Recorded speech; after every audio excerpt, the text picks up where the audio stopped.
The box, you opened it. We came, now you must come with us. Taste our pleasures.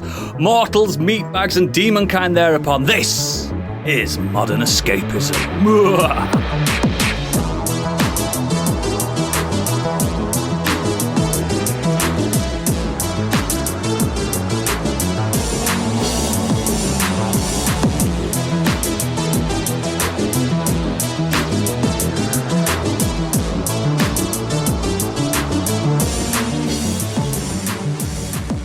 Jesus wept and welcome to the show. My name is Oodles, the Hell Priest of Leviathan, and joining me today, often seen flailing around the plains of Texas, swinging a chainsaw in the wind, it's Biggie.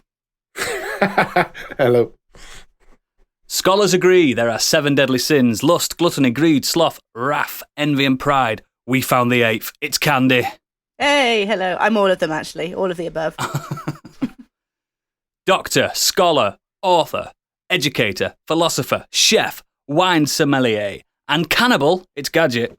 Yeah, pretty much. And he never leaves home without his boomstick, chainsaw, spare shells, and wife beater. You'll hear him saying groovy before you see him. It's Stig. Groovy. Hello. Hello. And we have a special guest joining us in the coven tonight. Producer, director, and eldritch horror, known for working on such films as Like Crazy and War of Words. It's the stunningly beautiful Craig Tuohy. Welcome to the show, Craig. Woo! I'll take that. Thank you for having me. You are more than welcome. Before we get into the show, please consider becoming one of our sexy and incredibly cool patrons to help us divide and conquer the podcasting world. Details are in our show notes, but mainly check out our website, modernescapism.co.uk, for more exquisite content and links to everything we do. Before we get into the news, Tuohy, who are you? I don't know. I'm someone who plays video games online with Stig quite a lot. I'm a film producer, writer, director, charlatan. I call myself the world's poorest entrepreneur. And yeah, thank you for having me on the show. Thank you for joining the show, and Stig, thank you for having mates in the movie industry. We never believed you. Is that why I was brought on to prove him not a liar? That's everything. Excellent horror credentials as well. Oh, yes, absolutely, which is why we've got you on. But before we get into any of that shenanigans, it's been a busy week, and there's only one man that can break that news to us. It's Biggie's breaking news. You may already know, but he doesn't, because it's time for Biggie's breaking news. That's right. And first off, E3 is back, baby. Yes. It's back in 2023. Apparently, It'll be in June. The 11th to 12th will be the pre-show events. The 13th to 15th will be business days. And 15th to 16th will be open to the general public. That's all I've got about that at the moment. But it's back. So that's enough, really, isn't it? We're all going, right? Yeah, put it on the expense account. Oh, absolutely. We've got enough. We deserve it. I mean, it's been a good. It'll be by then. It'll be a good 4 years since Candy stalked Todd Howard. I haven't smelt him in so long. There's our invite gone. Yep. I might try and go this time, because the time I did want to go, something catastrophic happened. I'm not going to go into it, so I couldn't go. I'd even got everything planned and everything. Just money wasn't crossed hands at that point. But yeah, let's go. Let's do it. Well, we can get industry passes from doing modern escapism, so let's do it. I'll be there. You can stay on my hotel floor because I've got a corporate account. Oh. There you go. Woo, woo, woo. New 6th member of Modern Escapism. Well done. Does that mean I get a cut of your Patreon? Yeah. Coming your way. Do we get your corporate card? I tell you what. We got one of those. We got one of those Black Greg's cards, please. It's the Nando's black card. Yeah. Yeah, that's it. That's what we'll take. That's all we need. Sold. Next. So Google have confirmed they're shutting down Stadia. Cloud gaming service. I think we Pour all one out. could have It's seen this something coming. nobody ever used. We hardly knew you. Tech Giant has confirmed that it will remain live for players until the 18th of January 2023. Although This is not like interestingly, Google. They've never done this kind of thing before. they've never cancelled anything. No. But what they have promised is they will refund all Stadia hardware purchased via the Google Store, as well as any games and add-on content purchased through Stadia. That's got to be quite a bit. No, it's nothing because no fucker bought it. It's about 20 quid each. The problem, the problem is though that while it's well and good that they're refunding people, it's going to cause so much e-waste because you can only use that controller for Stadia. But it's just an X-input controller. You could use it on the Switch. You could use it on your PC for other things, but it needs like software to be unlocked for it. But nobody bought it, so it was probably not that much waste because no one got one, did they? Well, true. Yeah, no one got one. Thing is, You could just use your phone, stuff like that. They were on the right track because Microsoft are trying to do this. They just launched it really poorly with all the games on it. Was like, oh, you can play these games that are 5 years old on it. Great. And pay $54.99 for Red Dead Redemption 2 years after it came out. I remember when it came out, when Stadia was announcing, like, you can play Assassin's Creed Black Flag. Remember that game from 10 years ago? The best thing that came out this week was I posted this tweet in our Discord from PlayOn. Said on the 29th, they tweeted out, Hot Wheels Unleashed has now landed on Google Stadia. And then a day later, they just tweeted out like a GIF of Michael Scott saying, all right then, because it had just been instantly like shut down. Oh, a shame. Yeah. Next. Well, the Department of Homeland Security would be interested in Overwatch 2 as it has detailed its Defense Matrix initiative to deal with cheaters and generally disruptive players. And to do that, they're asking people to add a phone number to their account and consent to their voice chat possibly being recorded. Yeah, fuck that. Nope. A phone number to a... Fuck off. It's it's basically you have to put on two-factor authentication on the Battle.net client, which means you need to put your phone number in, where you didn't traditionally have to do that before. But it's also the consent is basically any voice chat can be recorded or can be like if someone reports something in a game. I'm going to set up my neighbour's landline next door. So does that... What, and then just phone them and say, you've just been pinged a number to your phone. So is that an essential part of playing the game? Because I was going to get that. Because I've got nothing to play. Yeah, it's free as well. That's the thing. Yeah, it's free. It's free to play now. But that's going to be essential into it. So to log into the game, even if you're on console, you're going to have to put your phone number into it. That's fucking bollocks. It is fucking bollocks, but I put my phone number into like my shoes these days, so I'm not too sure. I can't think of a device. I went to pour a glass of wine in the fridge and the glass gave me a notification. Yeah, I think it's more that just given generally how scummy and predatory both Blizzard and Activision, the parent company, are, I kind of don't want to put my phone number into them. Yeah, I get it. I'm gonna though. There is a way around it. Obviously, you can do. You're a man you can of do few the principles. No, I'm a man who bought 2042. Sorry, I didn't mean to interrupt. No, you're right. that is a problem. You can do the scramble my number thing, can't you? Where the system thinks it's a fake number and it will still text you like you do with the scramble your email. So I'll just do that. True. That's an option. Yeah. It's more the recording of your conversations I'd be more bothered about. Yeah, the thing is, when you're playing loads of call competitive centers games, have got my number, so the language that comes out of people and what you say. I mean, some of the conversations that I've had, just yeah. I don't want no one listening to that. What's the? I just had a really filthy joke then, but I didn't know what's the rules about swearing on this podcast. So fucking swear. No, whatsoever. Okay, all right. No, but I won't tell that joke though because it was racist, sexist. Probably avoid that. This is a PG podcast, so don't fucking swear. Family friendly. Cheers. Next. Just to be very clear, I do love my PlayStation and I am a fan of Sony, but they've done it again this week. Sony's new reward program, PlayStation Stars, which launched overnight in Asian regions and Japan, users are expressing their concerns surrounding a perk tied to the highest rank in the scheme. If you reach level 4, which requires you to buy 4 full-price games, and unlock 128 rare trophies. You'll be given priority should you need to contact PlayStation support. Oh my god. It's as dystopian as it gets. Oh my god. I think he's fucking brilliant, mate. I think he's hilarious. I mean, the amount of times I'm always ringing up PlayStation support, this will benefit me. Yeah. I'm joking, I've never rung them. Yeah, I know. It's just it's the shape of things to come. Everybody's looking at societal collapse, and it'll be like, it's going to be like that in Sainsbury's to get to the checkout soon when everybody's trying to buy bread, and it's like, how much bread have you bought this week? Okay, you can go forward 4 spaces. Yeah, you're a good member of Sainsbury's. You can get your bread today. Isn't it? That's Black Mirror, isn't it? 15 million credits. Yeah. Yep. Yeah, that's basically what they're doing. It's Black Mirror. Yeah. Oh, they've run out of ideas, so they're turning to Charlie Brooker. How do we maximise shareholder value? The benefit, which has been called the Philip Schofield benefit, will essentially hand you a queue skip over those of a lower tier or those who haven't signed up for the service at all.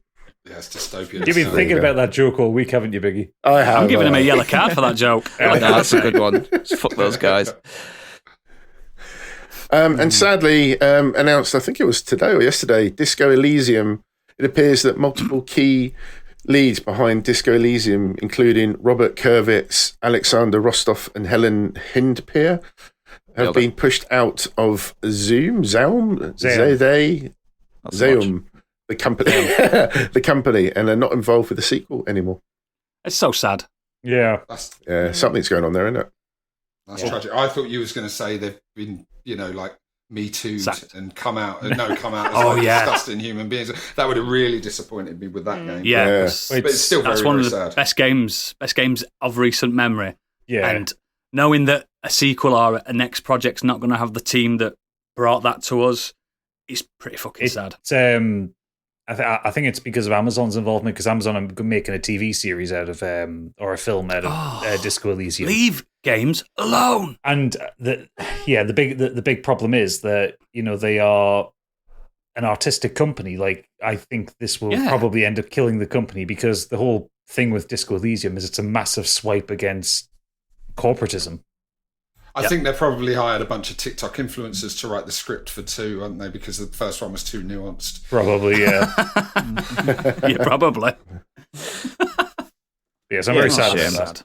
But I would also prefer Zaum to just cease to be, and we have this one perfect game, rather than them ending up making Amazonified versions of it. Where, however, though, think of it on the other side. If they've split, we might have 2 good teams now doing different projects. Well, me and Stig have this conversation all the time, because I've got a blanket don't watch sequels unless enough buzz comes out that it's absolutely amazing, and then I'll check it out. But just as a blanket rule, they only like Batman versus Superman. Oh yeah, that's the one. I've got it tattooed on my face. But sequels only exist to generate more revenue, and if that team are that creative and that brilliant writers, which they are, it's the most brilliantly written game I've ever played. Definitely. I'd just rather see them bring something new to the table anyway. So if they're kicked out of the team, as sad as it is, they just might come out with something equally fantastic in a whole new universe. A first-person shooter. Let's hope so, with rabbits. Yeah, exactly. Excellent. Any more news, Biggie? Just a weird one. The world of chess has been rocked, I tell you. I love this. As a world champion has accused his opponent of cheating, and the issue is still ongoing. It's did you say how he was bring cheating? These things to our show? No, did you know? Do you know how he was cheating? No. Did you see? He had electronic anal beads up his ass. And there was a guy, and there was an expert in the audience, so that they could double think, who was sending him remote control vibrations on what his next move should be. You kind of missed the juicy part out of that news story. Using Morse code. Thank you for handing it right to me. It was using up. I knew someone would pick it up. I do think, though, Electronic Anal Beads is a good podcast title. That's an episode title. I think that has to be. It's a heavy metal band. It's a heavy metal band is what it is. Yeah. There was a follow-on from that I read yesterday, was that there was a fishing competition in America where they were catching fish, and then when the judges weren't looking, I've seen that. Shoving lead weights down their throats, so they won the weights. They won. Fucking hell. What's happened to good sportsmanship? Well, the Nothing's safe anymore. First prize was £500,000 so, and I think the fish kind of liked it. Probably.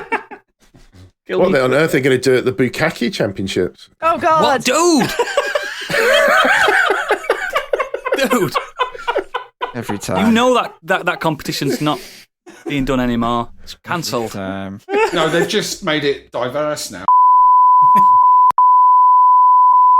We've got two of them, man. What's Southerners? Oh, sorry. no. You can beat the last word or cut that joke out. I don't know. I might beep it and just let the audience wonder what the hell he said. Please do, because I'll never work again. Is that the news? Please. Well, no, that's just about gaming, mate. We've got films next. Loads this week. Come on, then. So Hugh Jackman, this is the big has been announced. He will play Wolverine once again in Deadpool 3. It's all been teased over Twitter, I think, as well as everywhere else.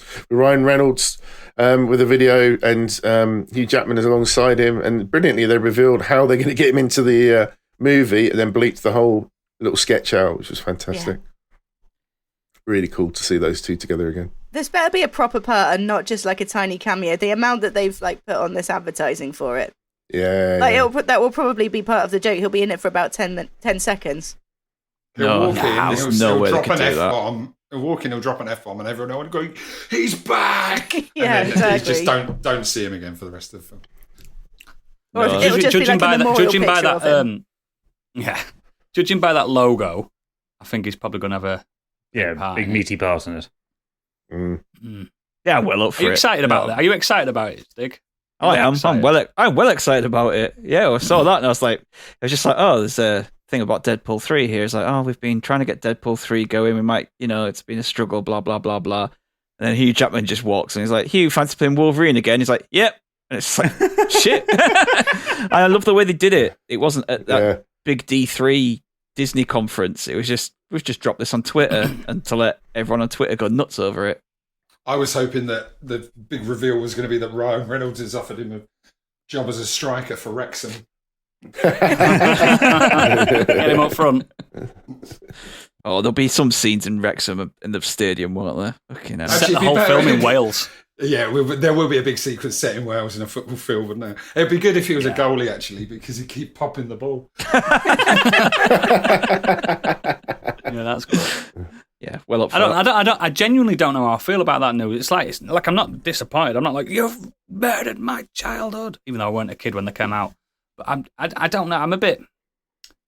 Let's see the first teaser trailer first. That's how I am in my head. Yeah. X-Men isn't coming to the MCU for at least another 4 or 5 years. There is an element that might as well use him. Wolverine always sort of brought the shock factor because he was the more grown-up, couldn't give a toss guy, and that in the Marvel universe felt cool and edgy, but Deadpool is cool and edgy, so it's almost like he's the soft one. Yeah. Do you know what I mean? It feels like a weird fit to me. Yeah, I think it's a bit of a weird fit as well. And I know in the books, obviously, they do team up a lot, and they are like Deadpool genuinely has a crush on Wolverine. So, I mean, they could do a nice role reversal, and Wolverine's found his like in a man child, and he's all soft nowadays, and he abhors violence, and you can do a sweet but I don't think the fans would dig it. No. I'd love it. Let's see how it goes. I'm not waiting with bated breath, but I'm waiting. It doesn't need to be part of an overall MCU storyline either. No, just have it be its own film and have Deadpool crack jokes about the MCU. That's take the piss out of it, basically. Yeah, that'll do me. Yeah. Next. Apparently, there's a new Cloverfield. Start again. There's a new Cloverfield film currently in development at Paramount. Next. So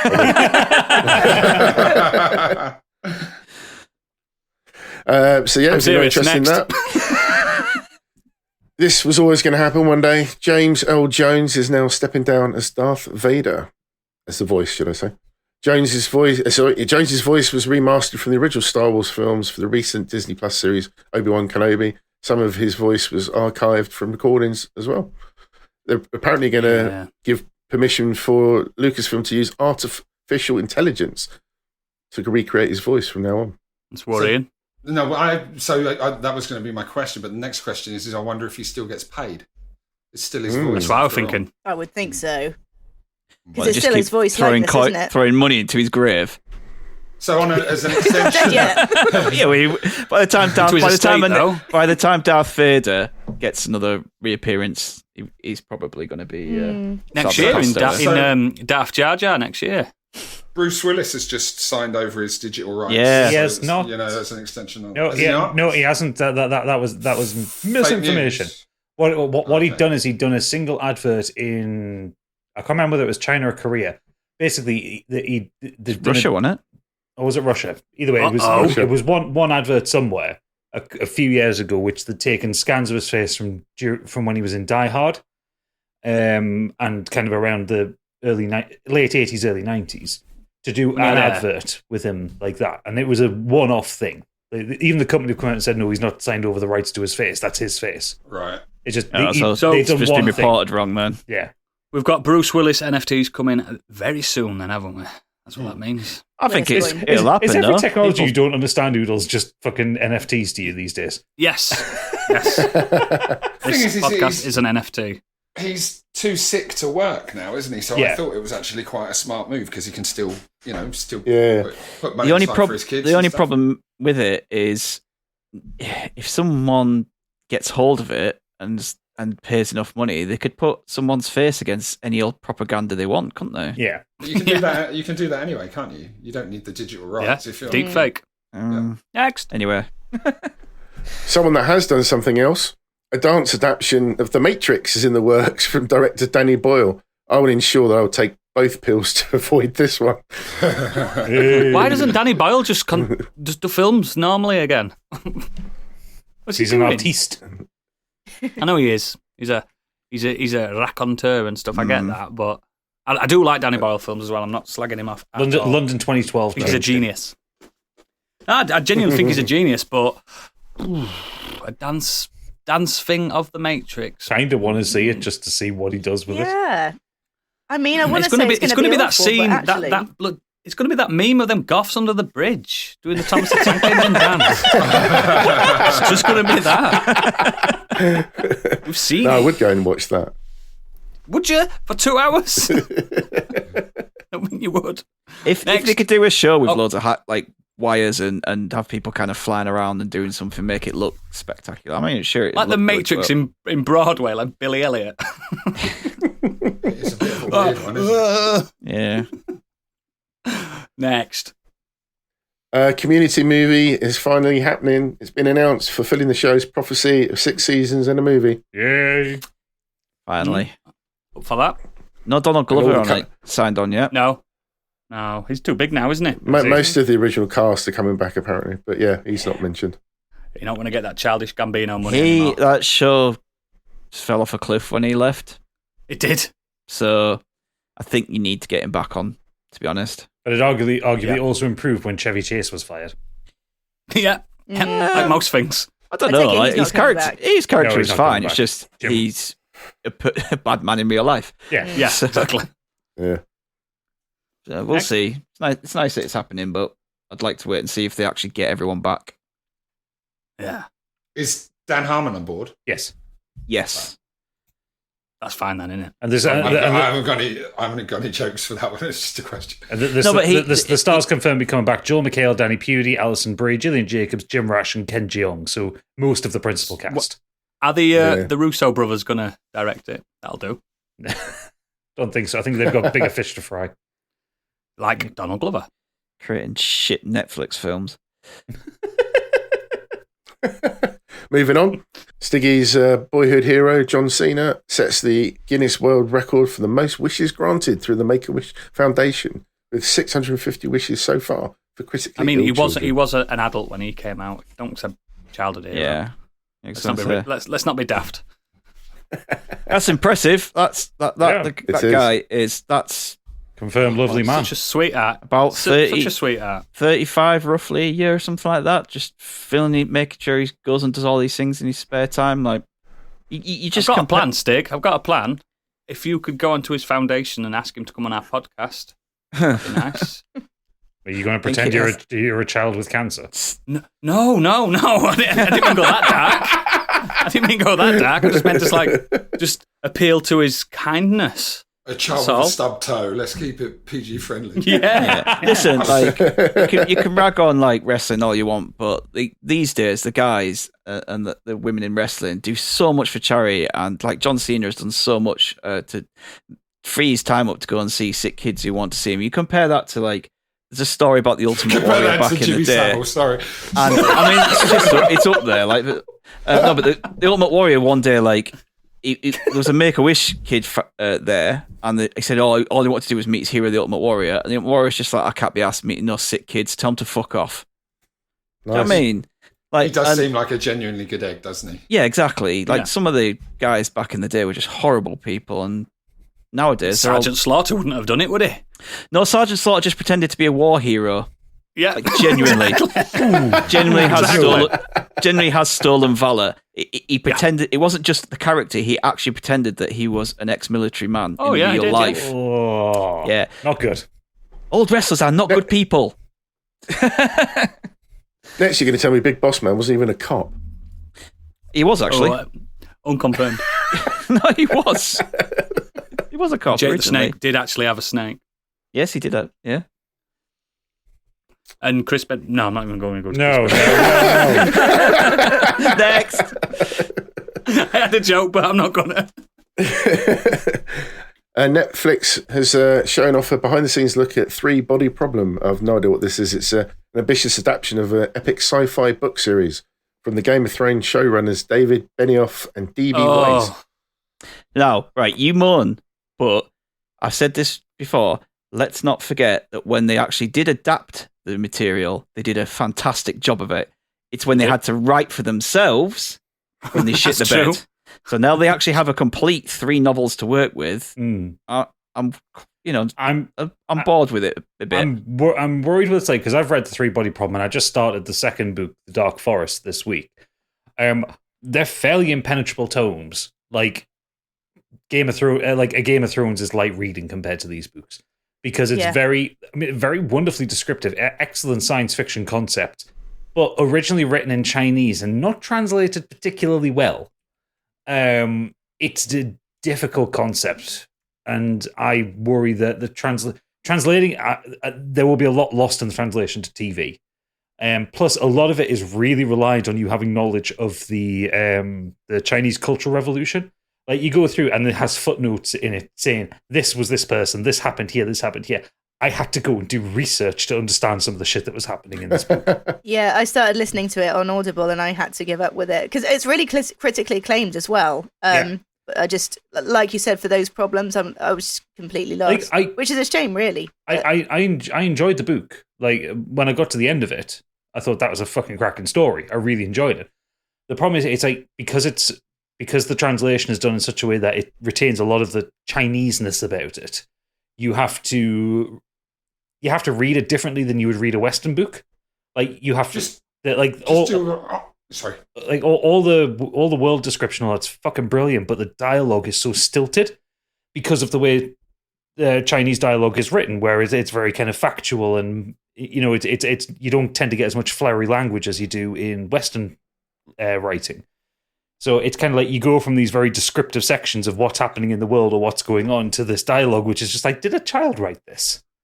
You know? So I just downloaded Duolingo, learned Chinese, went and got a master's in history and then read it, and I thought it was quite boring. Yeah. There you go. Fair enough. Don't bother then. Yeah. Next. Love that. That's the kind of content we need. No shit. Gaming fans have been spoilt in the anime world as Onimusha and Nier Automata have both been premiered will be premiered soon. Particularly Nier Automata will be in January 2023. Is that a Western version or is it what not sure. No, it's in Japanese. It's done by a Japanese animation house. Oh, fantastic! Because that was a cracking game. Oh, fucking brilliant game! Yeah, and one of the most anime games I've ever played, just in its setup and storyline. I mean, going back to Onimusha, we haven't had an Onimusha game for about 15 years. No. Does this mean we're going to get another one? Because I love that. I love that series. I'm way more into this Onimusha than I am. Nier news, especially because Samanosuke Castlevania was just so good. So just keep developing all those Capcom games. Was the third one the one with Jean Reno in it? Yeah. Yep. That sounds like maybe he'll come back.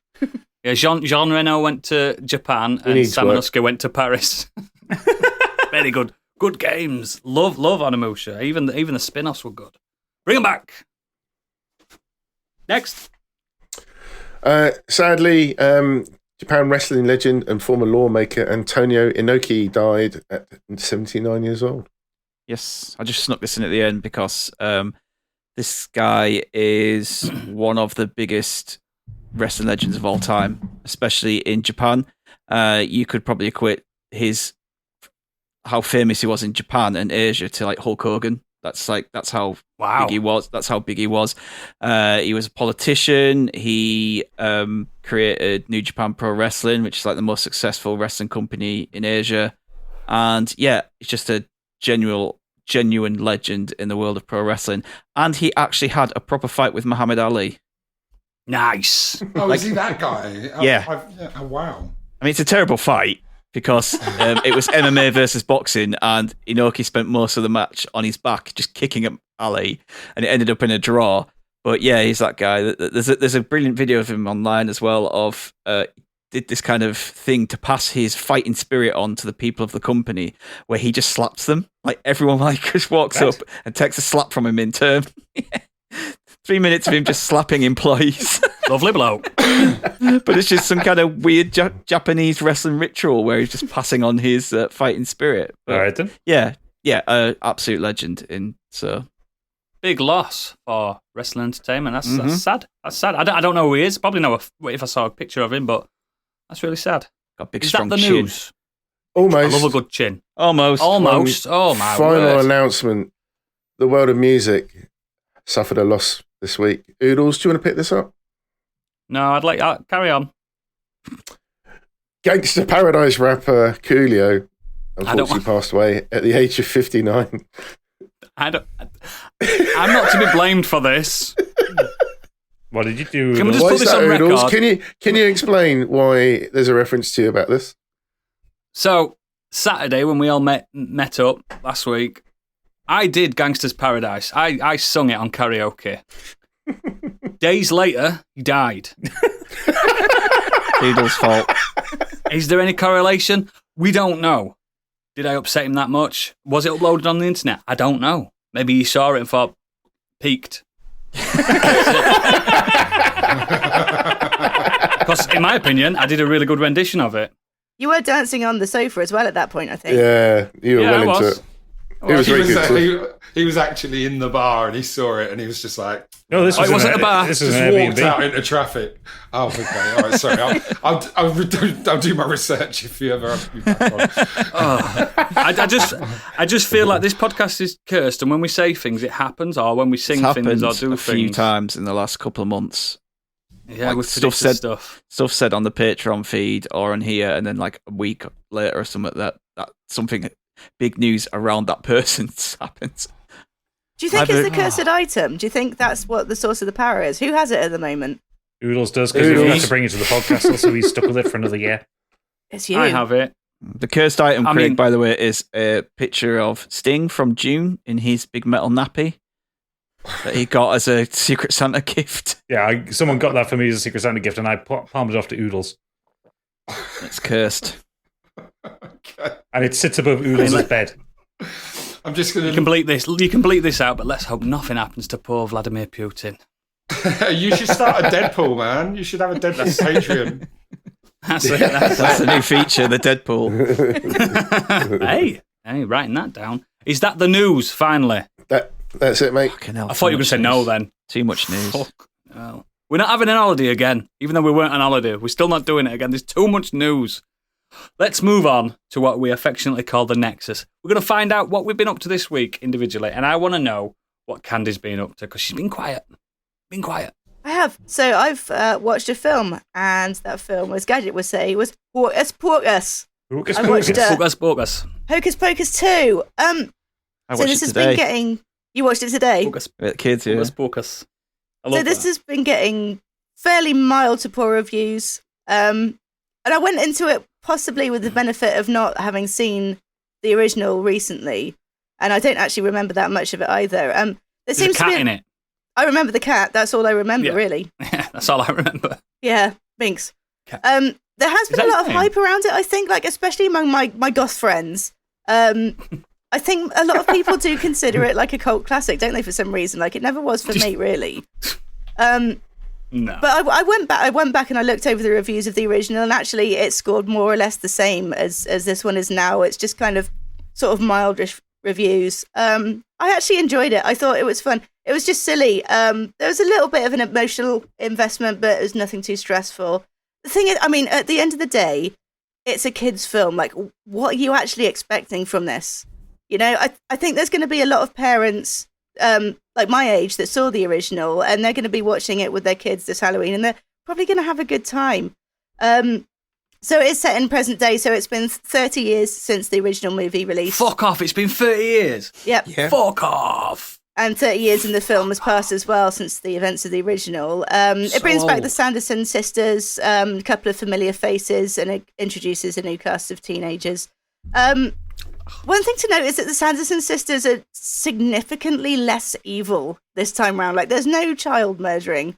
So the film kind of starts by going back and introducing them as teenagers. Fucking Hocus Pocus has gone all woke. Ugh. Hocus Pocus. Come on, Hocus Pocus. You missed Hocus it. Pocus. Oh, fucking yes! Well, actually, it's funny you should say that. Like, I don't want to use that term, it's gone woke, because that's just stupid. But I was joking, by the way.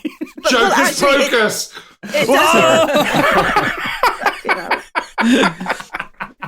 But it does give them a sympathetic backstory kind of thing. It sort of introduces them as women who were basically ahead of their time and didn't want to accept the societal norms of obeying men, which kind of disappointed me, really. Not that they weren't obeying men, but I don't make them victims of their own situation. Just make them bad for the sake of being bad. It's way more fun. Like, you know, They made deals with the devil. They're evil witches. They're witches, and I've said it so many times on this podcast. Like, it's easy to have a female protagonist because everyone roots for the underdog, but what you don't have is that many female antagonists that are just evil for the sake of being evil. That's what I want to see. That's what would represent me more. Well, the thing is though, when they try to do that, when they try to do female antagonists that are evil for the sake of being evil, that's how you get Kingsman: The Golden Circle. Fucking hell, yes.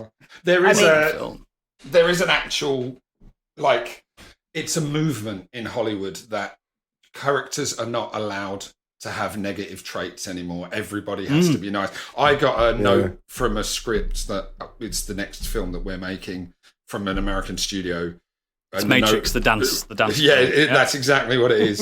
And the note was, this particular character is narcissistic and misogynistic, and can you tone him down? And I'm like, he's the villain. Like, what more do you want? I don't want to make the villain sympathetic. I want you to see him get his comeuppance and really enjoy it. Like, that's the entire. It's not a World War II film, is it? But it's a horror set in the 70s when, you know, men were a lot more misogynistic and narcissistic and stuff. But it's just, I see it across the board now in cinema where it's like, oh, we can't give this person any unlikable traits. And it's like, there's fun in that. Even if your good guys or your good gals are unsympathetic at the start, you can put them on a redemptive journey. Whereas if they're sympathetic from the start, where can you go with them? You know, so it's a real problem. Even she's a big example recently. Even Thanos was given sympathetic traits. Yeah. Even though he wanted to wipe out Space half of the universe. Yeah. Even he was given moments of like, he got his own film. Sympathize with him, and you know he does love his daughter and all that kind of thing. They tried to make him.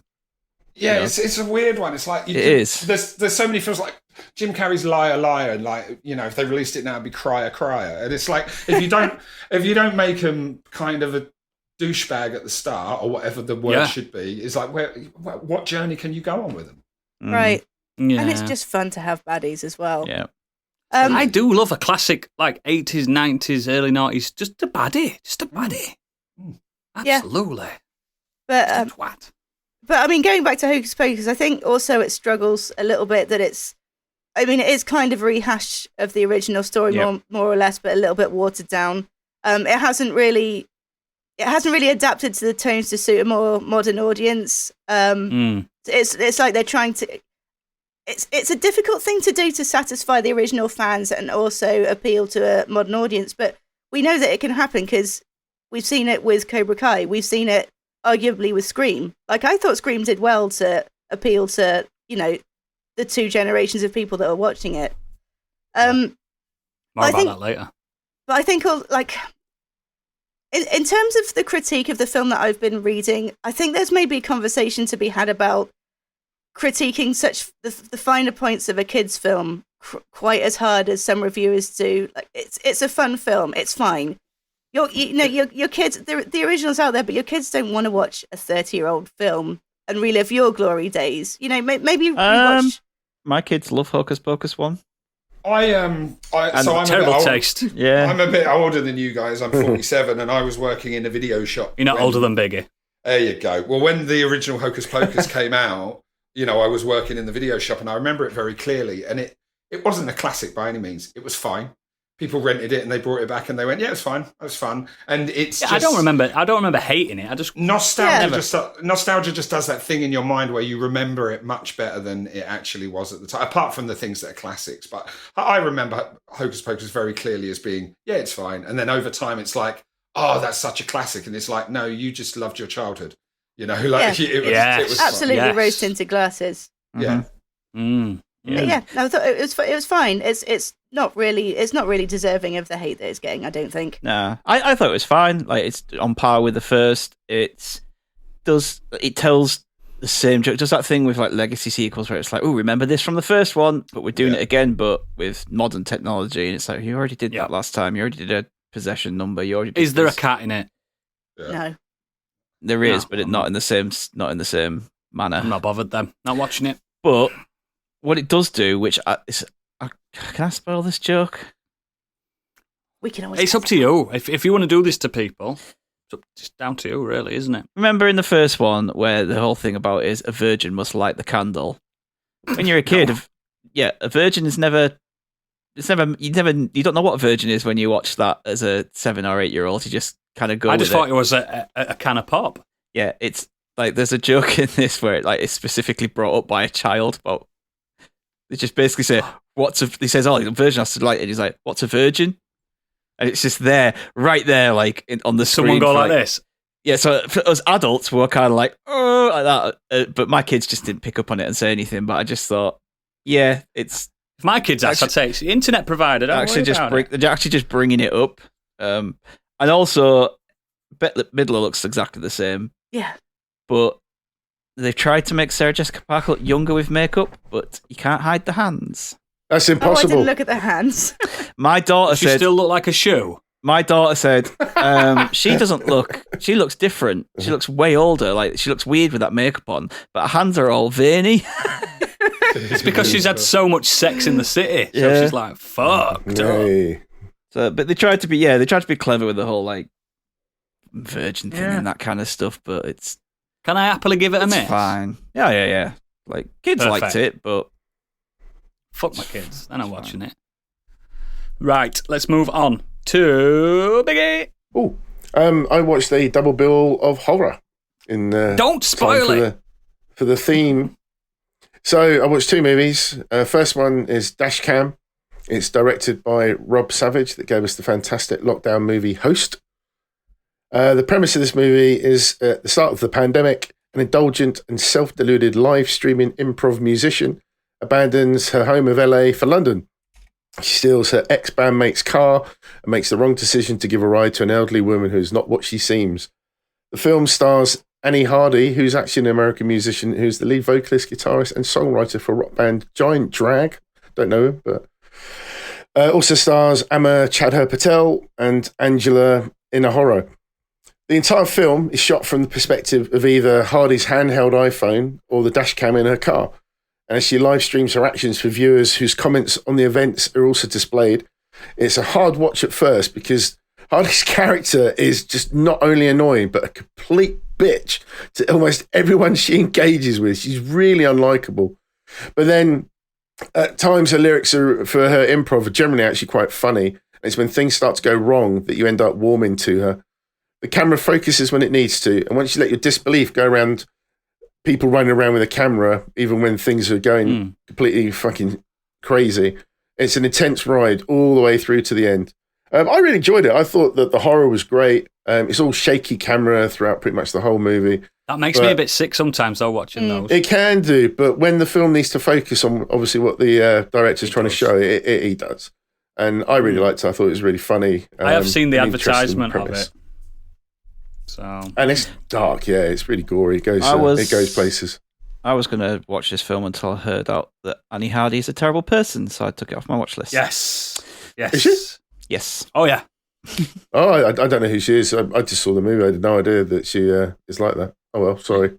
In that case, and more positively, I watched X, which is directed by Ty West. This film plot follows a cast and crew who gather to make a pornographic movie at an elderly couple's rural Texas property, but find themselves threatened by an unlikely killer. It stars Mia Goth, Jenny Ortega, Brittany Snow, Martin Henderson, Stephen Ure, and Scott Mescudi, better known as Kid Cudi, the rapper. It's basically a homage to 70s slasher flicks like Texas Chainsaw. The cinematography throughout is stunning. It's really well shot, and it really gives a fresh spin whilst also still having that look of a film made in a different time. Yeah. Goth is fantastic throughout. And the film has a real mix of humour and horror as well. It's full of fake outs, jump scares, and gore.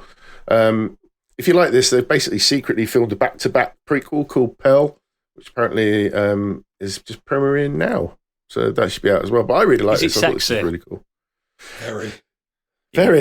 Yeah. Nice. I mean, Mia Goth plays two characters, doesn't she? She does. She plays Pearl. Oh, spoiler alert. No, it's not. It's not spoiler. No, you're right. It's not. I didn't actually realise until it's not integral to the plot. She just plays two of the characters. She just plays Pearl and one of the actresses. Yeah. Well, I'm up for it then. Porn team. I really liked it. I thought it was really cool. I thought it was brilliant. I really enjoyed it. I've liked all of Ty West's films, but they've all there's been something ever so slightly missing, but I just thought he completely nailed this one. Awesome. Yeah. Do you know what the problem I had with it was just I just thought people were just really stupid. I know that's typical horror, but like they wouldn't work otherwise. When I watched the trailer, I thought this had something about it, and then I felt it just turned into a bit of a standard slasher flick. If they were clever, they'd just go home. Yeah, exactly. If they were clever, the film would be 40 minutes long. But it's a throwback to the movies of the 70s where the kids are there for the meat grinder, and you could do a clever twist on that where actually they always make the right decisions, but then that's not what this film is trying to be. That's a modernization of an old genre. This is like a total throwback. It's shot on, well, I don't know if it's shot on 16 or 35, but it's certainly shot to look like it's 16. It does, doesn't it? Yeah. It's lit in that way. It's framed in that way, and the characters play those characters. So I think it's an homage that's not trying to modernize. Or I'm not anti-woke. I'm a, I've got a 23-year-old daughter, and I'm a liberal socialist and stuff. But I just think that things can throw back and things can be regressive because they're telling that story. So I actually liked that. It was one of those ones where. And the exact opposite of like when they just throw hey, you remember this gag on the screen, and you just go, I recognise that reference, and you feel good. It's not that. It's a loving homage that just really wants to use the proper colour palette. Yeah. There's nothing wrong with good homage. I enjoyed it. I just wasn't as high on it as others. But perfect for sexy Halloween. Excellent. Right, Tuohy, what you been up to? So this week was, it's kind of a boring commercial one, but it's the Call of Duty Modern Warfare 2 beta. That's out. Yeah, it's not. It's gone now. It was a 1-week trial, but I was a big Modern Warfare fan back in the day, but then as it got twitchier and faster and more American, And you got older. Yeah, and I got older and slower. And, you know, I sort of switched from Call of Duty to Battlefield around the Bad Company 2 era because I feel Battlefield does war more reverentially. It's team play. It's historical. It's you and me are the same person. There you go, bruv. Digital high five. Both sound the same as well. But then, obviously, 2042 was the worst AAA title ever released since Cyberpunk, probably. Do you agree there, Biggie? Because Biggie's been going to bat for that game for months. No, I haven't. I just said it's improving very slowly and not quick enough. But I enjoy it now more than when it first came out, without doubt. I keep dipping back in, but I still think it's hot trash. So, Modern Warfare 2 demo. Modern Warfare 2 demo was free. Why not go and have a look? I haven't had a look at it since the first Black Ops, and I hated it. It's so fast and twitchy. You die instantly. Yeah, I was exactly the same. So I've been away for years, and this is phenomenal. It's slower. It's more tactical. It's absolutely stunning to look at, and it uses the gun sounds and the graphics and the haptics in the PS5 controller to really give the meatiest gun feedback in any first-person shooter I've ever played. I do love the haptic triggers on the PS5. It's one of my favourite things. It's so the whole with when you're shooting a fully auto, carbine, the whole pad rumbles in your hand, and the sound is super deep, and it just gives this. And there's blood in it. There's no blood in Battlefield, and that sort of for something that's trying to recreate war. So so intricately, the fact that it's blood free just sort of feels like it's cheapening it. This is violent. This game is, you feel like you're shooting a harbinger of death, and the levels are very, very, very well designed, and the time to kill is right, and it just made me think. I'll never give up on 2042. I think Battlefield 1's the best video game I've ever played in my life. But I think for this next round, COD might win me back for a round, and it is nice to go back to something that you used to love. There's no better feeling than that, and you think to yourself, because it got to the point where they were coming out so often, and so there was no variation to it. Like even I'm not a first-person shooter guy, but even I like the original Modern Warfare, the 4. I thought that was sensational. What a game! And then you get the newer ones. It's like, it's got a campaign. It's 10 minutes long. But I mean, I'm for that. They've definitely turned it around. It'll be interesting to see when the game comes out if they nerf this and they speed up that and stuff. Yeah. For the demo, I was like, it felt like a next gen game where 2042. 2042 feels like a game that was made remotely over lockdown with not a big enough team, not enough time, and not enough focus. It just feels like half a game. It feels like finally someone with reason. Yeah, but this was tight. This was really, really tight. So, so I had a really good time on that this week.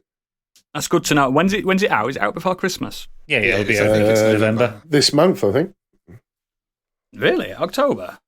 I think it's the 28th. I think I saw somewhere. Oh, Christmas game then, that, innit? All the way through Christmas. Boom. Isn't it going to Game Pass as well? Because Microsoft own it. Yeah, they own it. Yeah. I was going to say that I'm sure Big York Candy will win a copy that they can give us, but it's going to Game Pass. I was going to say 10th of November, that was the original one. 20th of October it comes out. Oh, wow, that's only a few weeks away. Yeah. Yeah. Any chance they'll have a no Russian in it this time round? I don't even know if it's got a campaign, but very, very topical. Good point. Yeah, well, definitely no Russians. Do you know when I first played that level, I didn't shoot a single person. Neither did I. I thought this is the idea to just destroy everyone here or not. I thought, and I was also achievement chasing at that time, so I thought, I bet there's an achievement for not killing a single person. There wasn't. And I replayed it. And when I played it, I mowed them all down because they're not real. Fuck it, don't matter. It's a game. But then the CIA are after me now, aren't they? Oh shit, listening. You're on several lists. Then, is that all you've done, pal? Oh yeah. Well, I was confused because I thought the double bill bit came after this. From what Stig it does. It does. Don't worry. Yeah. Biggie just likes to. I've got more. But move on. We'll go on to the main topic later. Don't worry. Gadget, what have you been doing? I finished Monkey Island during the week, and I will talk about that in the Patreon section. I'm leading people on. Oh, got to get them Patreon monies in, so I'll talk about that later. I have significant thoughts. But the main thing I finished... He hates it. No, I do not. I mentioned when I started reading this a few weeks ago, I finished Kings of a Dead World by Jamie Mollart. You did mention it. Yes. So this is it's a reasonably recent dystopian sci-fi novel where all of the Earth's resources are pretty much gone, so the United World Congress have this brilliant solution that to use less resources, most of the world will be put into artificial sleep for 3 months at a time, and then they're awake for a month.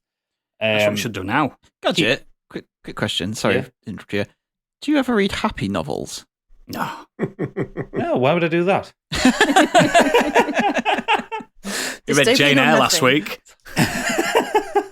Oh, just wait. I'll start talking about Sophie's Choice. So as well. So these people are referred to as the sleepers, and then there are a collection of people who don't go through the sleep who are referred to as janitors, and they are people who execute kind of trades with each other to build up credits that the sleepers get to spend in the month that they're awake. And then, as usual with these things, shit goes sideways. The story's told from 3 perspectives. So you have Ben, an old man who was a sleeper, and he's having to deal with every time he wakes up. He's in his 80s. His wife's a little bit younger than him, but she has Alzheimer's, so she kind of doesn't remember what's going on. So there's a lot of kind of him having to just try and live with the fact that his wife is kind of with him, but not with him. You have Peruzzi, who is one of the janitors, who is lonely. He's never had a family or anything like that, and he kind of wants to know more than his existence. And then there is the story from the before times, which is back with Ben, when he was a young man, when he was a terrorist. And the thing is, this book has such a good setup, and it fucks it completely by the end. Absolutely fucks it. So, if you're interested in reading this, skip ahead, because I'm going to fucking spoil the whole thing here, because I've got like major... I bought this on your recommendation last time. Yeah, okay, well, close your ears then, because I've got thoughts. I'll take my buds out. You just signal me when you're ready. All right, okay, fair enough. So, the problem is, everything is set up. There's some great tension to it. There is some great storytelling to it. But everything is set up in a way that just takes things to extremes. Like the before time story is about Ben meeting his wife Rose, and then becoming he was like a philosophy lecturer. Then he gets kind of wrapped up into this terrorist cell as kind of tensions are starting to happen kind of in the early to mid 21st century when, you know, things are getting hard for people and like food is getting scarce and energy rationing is a thing. And this group, I can't remember what they call themselves, but they basically start committing terrorist atrocities to try and highlight their manifesto that people should be free and people shouldn't live the way that the government's telling them to. And he loses all sympathy because you don't read the like before Ben chapter until you've read the current time in the story chapter of Ben. So he starts off as this very sympathetic character, but then as it goes through it, he's doing some really fucking atrocious things. Like, the time that they're living in, like, global warming's kind of happened and the sea levels have risen. So, like, you know, like London, like Liverpool's underwater. London is protected by a seawall to stop the water kind of overrunning it. As part of one of their terrorist plans to highlight their manifesto, they blow up that seawall and destroy all of London. Yeah. I'm into it. But, sorry, Craig. But, no, mate, don't worry about it. You do me a favour. Other things working around it as well. So this United World Congress, which is, you know, the UN, are, you know, they're working with politicians in the past storyline to try and determine, you know, how does humanity move on past this point, because they're past the point where global warming has become a disastrous thing. People are starving and all that kind of thing. So when they're coming up with this idea for the sleeper thing, you know, it's under the auspices of kind of riots and terrorism and people being unhappy for obvious reasons. But it then gets to a point, and this is where I think it loses the concept for me, because he then describes the United World Congress as executing a coup and publicly murdering all of the former politicians of the country. And it's just like it loses all of its tension and all of its power, because you stop then having this insidious force because they just become evil for no reason. Like, there's no reason for them to execute the former politicians that let the world get this way. It's a really stupid device that removes all of the tension from the situation. And as the book kind of goes around, you get these brilliant ideas in the future times, in the kind of when, between people being asleep and people being awake, there are some really interesting moments. But then the ending is so rushed, you get no kind of payoff or satisfaction. Like, I don't mind whether it has a good ending or a bad ending, as long as it has an ending. This, it just kind of stops before you get to anything satisfying. And it's really disappointing because I love the concept of it. I just wish that he'd executed it better. It's really frustrating. I hear another rewrite coming on. A Gadget second half rewrite. Oh yeah, I could rewrite the shit out of this. Like I said, there's some brilliant stuff in there, but it's just marred by really stupid storytelling ideas. And the thing is, I think I'm in the minority on this because the book is pretty well loved. Like, all the reviews I've seen of it are pretty positive, but I just find the narrative decisions Jamie Mullart's made are really dumb. Like, characters getting themselves into danger for no reason, or for reasons that don't make any sense to what that character would be doing naturally. And I find it really hard to sympathize with these people claiming it's the whole thing, one man's terrorist, another man's freedom fighter, but with the actual acts that they're doing, they're not righteous, they're not done in a way to forward their movement, they're just murdering people. And I think that stops you being sympathetic to them because it's the same character in his 80s and in his 30s. You lose the sympathy for the character when he's an old man and he's struggling with his wife. And, there's a lot of really heartfelt love in the story between Ben and elderly Rose. Like, that stuff, some of it is brilliant, but you lose the sympathy for him because you realize what a massive cunt he was in his 30s. Because, so we can say cunt. Oh, yeah, you can say cunt. Because more than anything, he's following someone who is clearly a fucking psychopath. Like, Ben's not the organizer of these terrorist attacks. He's following somebody else. And the person he's following is a psycho. And yeah, it's just really frustrating. It's really let me down because, again, the concept's fucking brilliant. I love the concept. So, yeah, that's what I've been doing. Your mileage may vary on it, but for me, it was a massive letdown. Finding... it's very, very frustrating when you're totally committed to something and then they can't nail the ending. It's why I don't watch a lot of television, because television often just peters out. It's like, if sometimes work backwards from your ending. If you've got a great concept and know how to bring it home, and then work backwards from that, because then you'll get a dissatisfying resolution. And so often they just run with an idea and then run out of ideas. Yeah. I think you always have the hope that they've got a plan as well. Like, oh, it's shit for a reason. There's gonna be some twist, or they're gonna bring it back. I remember I was watching American Horror Story, and it was that season Roanoke. Yeah. And it just seemed like such a step down in quality compared to the other seasons. Like, they were gradually getting worse and worse, but Roanoke was particularly bad. And I remember thinking to myself, like, there must be a plan here. Like, they must be about to turn it on its head, like it's all a joke. No, it was just shite. Yeah, there's a reveal towards the end of Kings of Dead World, which I saw it coming like quite early on in the book, and when it landed, it was just not very satisfying because it's not very well explained. So, yeah, like I say, your mileage may vary. It's pretty well liked. It's got good reviews on Goodreads, and people seem to be liking it. Like I say, your mileage may vary. You might enjoy it, but did you just read the whole novel to everyone? Then that seemed like such a long time to sit and wait and not listen. No, it was only a couple of minutes. It felt like ages because I couldn't hear anything. I know, because you couldn't interject. No, but you loved it. Excellent. Thank you very much. Thank you very much. I will look forward to listening to that book. It's time for just me and Stig left. We're going to talk about something a little bit together, aren't we? But I'll go with the main thing I've been doing this week. I played a game and completed a game. I bought and played and completed this week. You don't buy games? Well, I did buy it. I actually bought it. Yeah. My God. A game called Tunic. Now, this is not a new game. It's released in beginning of this year, wasn't it, on Xbox? Yeah, beginning of this year. And it's only just come out on PlayStation, PlayStation 4, 5, and Switch. Now, I know full well that Gadget didn't really like this game. It's not a bad game. It just didn't do what I wanted it to do, I think. I am, like I reviewed it on Twitter, I give it like an 8 out of 10. That's like a strong 7 and low 8. Do you know what? I really liked how it started, this game. If you don't know what it is, think Zelda Link's Awakening meets Dark Souls and Candy's hair, basically. I approve. So, yeah, it's very obscure. It's very old-fashioned in its isometric action adventure game aesthetics and stuff. Like on those games, you start, you've got a map, haven't you? You know, you get a place to go. Go there.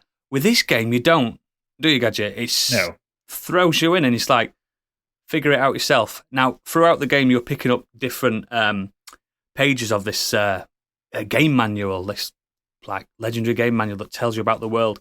It's in a language that you can't read, and the more you go into the game, the more pages you get, the more you know about simple controls. Like, I didn't know you could parry in this game until about an hour before I completed the game.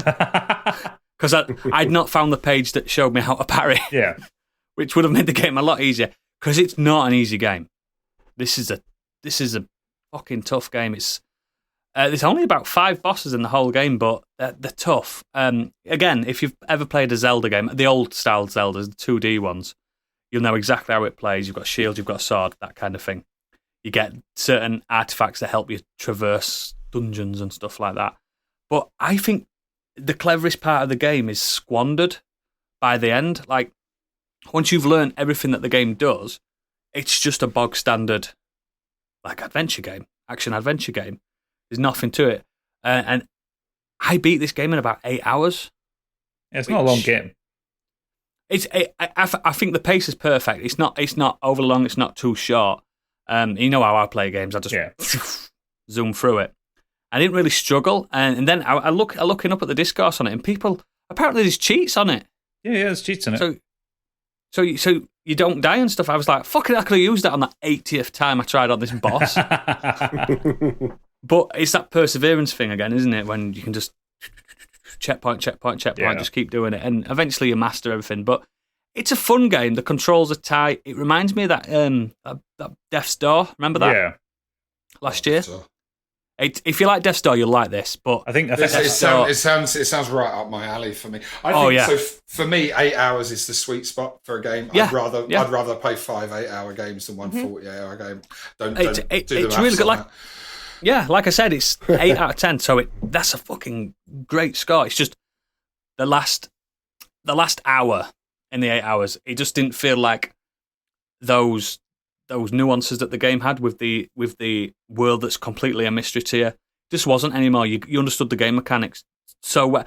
Kind of like Neo breaking the code. Do you know what I mean? You can just see through all the mechanics. And I was like, I wish there was some surprise right at the end. That'd have been lovely, but there isn't. I think my There's issue, 2 endings though. I think my issue with it, not that it's a bad game, it's a very good game. My issue with it is I guess it was the same thing with Death's Door. I kind of wanted a bit more Zelda, a bit less Dark Souls out of it. Do you know what, mate? I felt like that as well. I thought I'd rather it be Zelda, more Zelda than Dark Souls. It doesn't need to be Dark Souls. Because I remember when it was revealed at E3 a few years ago. And it was kind of pinned more as a Zelda-like game. And I think that's right. Yeah. I think if it had slightly more forgiving combat, for example, you die really easily in that game. I think you get like 3 or 4 hits and you're done. You're done for even at the end game. I mean, some of the early enemies just flat out one-shot you. Yeah, they do. Yeah. I find one shot is so cheap, even in the hardest games. Like, I know you want that challenge, but the one shot is just nobody ever enjoys that. Yeah, you should have heard the swearing that was going on when I was finishing Sekiro a few weeks ago. But the thing is with it, before you say anything, it's like you can learn how these one-shot enemies don't become a problem if you find the pages of this book that tells you how to beat them. That's the bit I wanted all the way through, right until the very end, even to the last boss. But the last boss is just the last boss. Yeah, I liked a lot of the components that they had in it, but I wanted it to feel more like an exploration adventure rather than a combat gauntlet. I think that's probably where it was. And this isn't a spoiler, but there's a twist about halfway through this game that I was aghast. I was taken up. I was like, wow, they've done this. And I was like, oh, that completely subverted my expectations massively. And I was like, yes. And that notched it up from a 7 to an 8, in my opinion. I was like, oh, that's fucking clever. This team, their next game is going to be a mind blower. I can see it already because this has got greatness in it. I mean, It's one guy. It's not a team. It's one guy. Yeah, that guy. That little fox is so cute. He's so cute. And he's got Link's clothes on as well. It's a really good homage to those days, but like most indie games at the moment, they have to have a Souls-like component to it, don't they? Yeah. They have to. Yeah. They have to. And even I'm getting sick of it. I was at EGX last week as well because I'm developing a virtual reality game at the moment, and one of the quick plug there, and you can see the link in my little window at this moment in time. You can't because I haven't sent you the link yet. We'll let you plug it at the end, don't worry. Sorry, we're not revealing anything yet. It was a crap gag.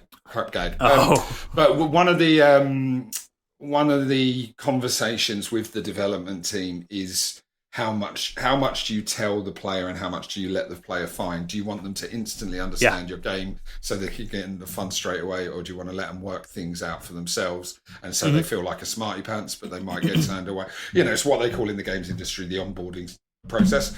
And it's at what level do you onboard? And this sounds like a game where it could almost ask the player at the start, what do you like? Do you like the Souls likes, or do you like the Zelda likes? Do you want it to be more explorative, or do you want it to be more combat? The thing is, it does do that, but I didn't know it did that. It's just in the options menu. Oh, interesting. Okay, I didn't know that at all. Your problem with the game is actually the problem with your failings. Yeah, basically, yeah. I was bashing my head against one of the, I think it was like the fourth boss. Just bashing I'm saying, I cannot beat this. I've got every upgrade I can. My health's high as it can be. My sword's as strong as it can be. I've got all the magic potions I need. And then I just bashed my head. And then eventually I realised, and this is rare for me, I took my earpods out because I was listening to a podcast. This boss has got a sound cue.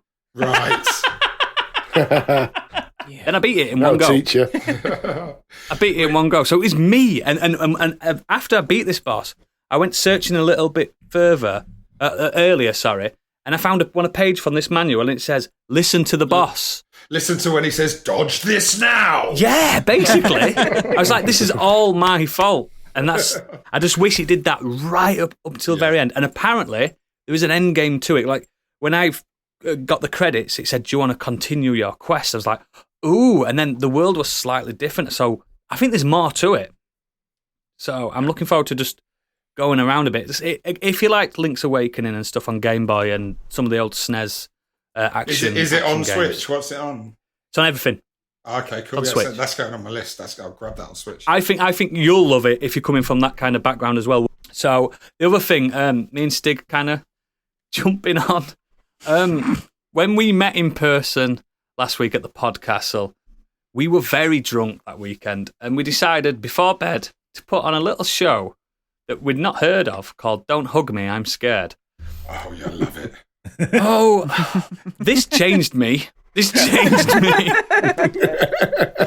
show. I was ready for bed, and then we put it on. I think we got 3 episodes through or something, didn't we? 2. We watched the first 2. Yeah.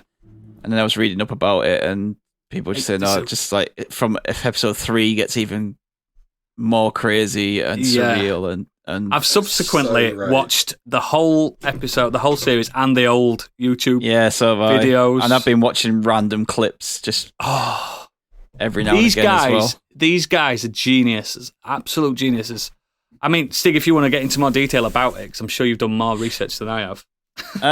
So it's originally started out in 2011 as a web series, and they gradually over 1, 2, 3, about 4 years just released these clips. They're only about 3.5 to 6 minutes long, and it's like a puppet show with so obviously it's kind of based on Sesame Street style characters. Early morning show, innit? Yeah, but it's done so there's a mixture of live action puppetry, traditional animation, flash animation, and a bloke in a suit, clay animation, computer animation, and they take those concepts that you get on those kids shows, so about love, about time and technology and food and dreams and jobs, but it just goes into weird... Family, don't forget family. Oh, it's family. Fuck me for the family episode. Jesus Christ. It's surreal and strange and I fucking love it. I've just been sat watching clips of it over and over again, and because, like I said, it starts out normally. It starts out with these three guys. You've got yellow guy, red guy, and duck, and they're just sat around having a chat.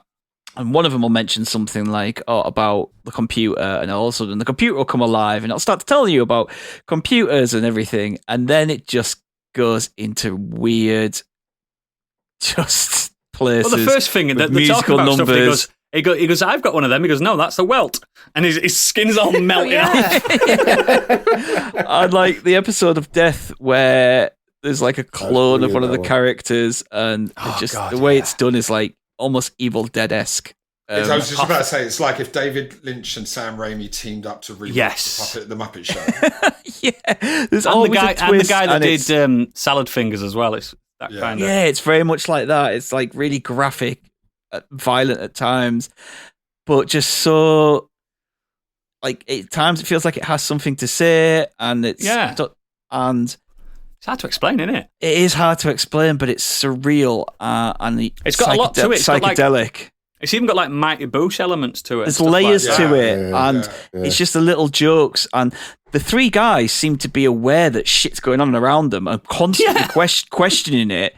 But all the other characters that come to life just ignore them and just carry on doing what they're doing.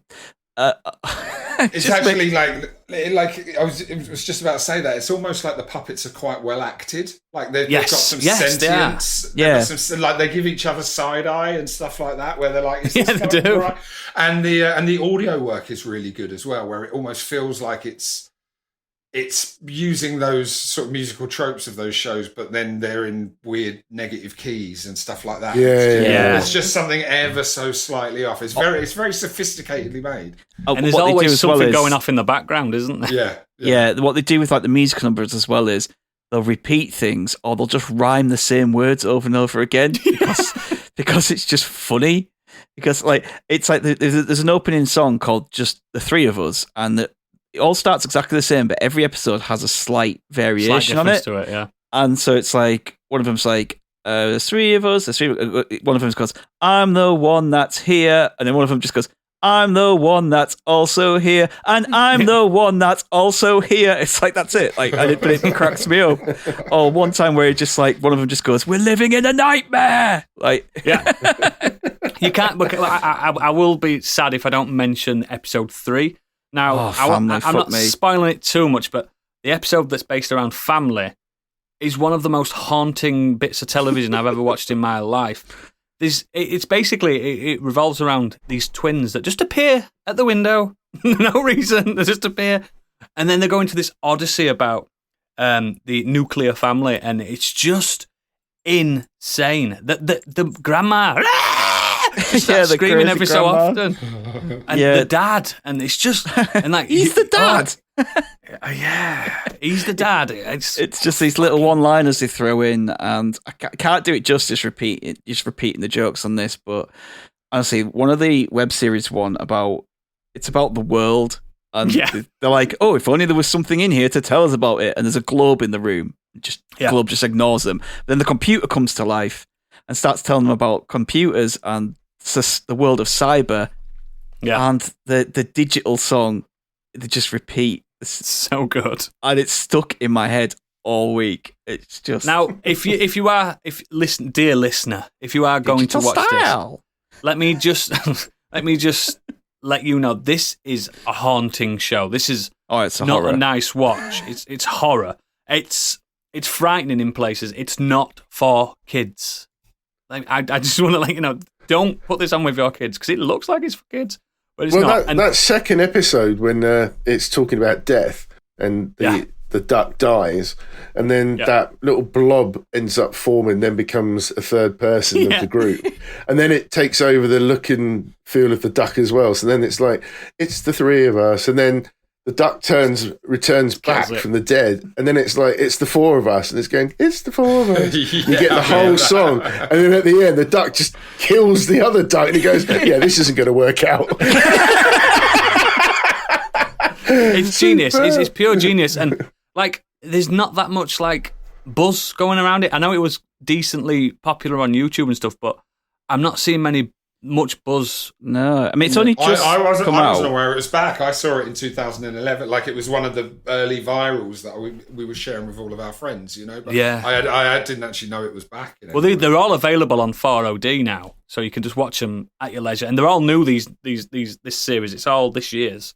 Yeah. Have you got anything else to add on your Nexus there, Stig? No, literally that's all I've done this week. Perfect. We've done it. We've broke through the Nexus. It's time to go on to our main topic. Whew, long episode. We're going to basically...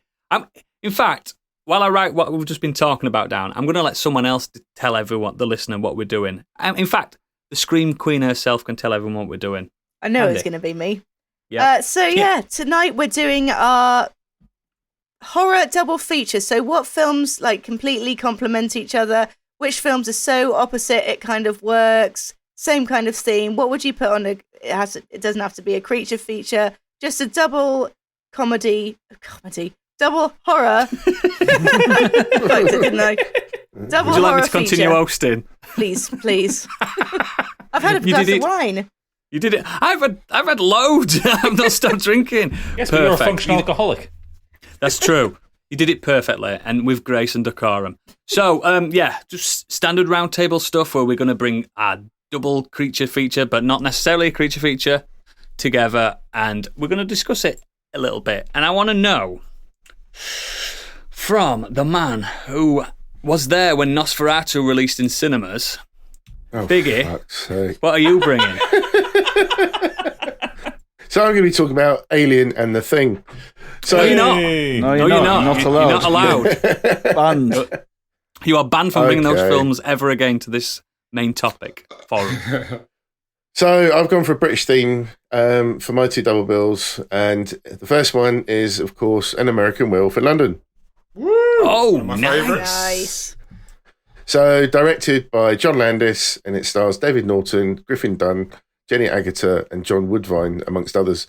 The film's plot, in case you don't know, follows two American backpackers, David and Jack, who are attacked by a werewolf whilst travelling in England, hiking across the moors in Yorkshire, causing David to question whether he'll become a werewolf under the next full moon.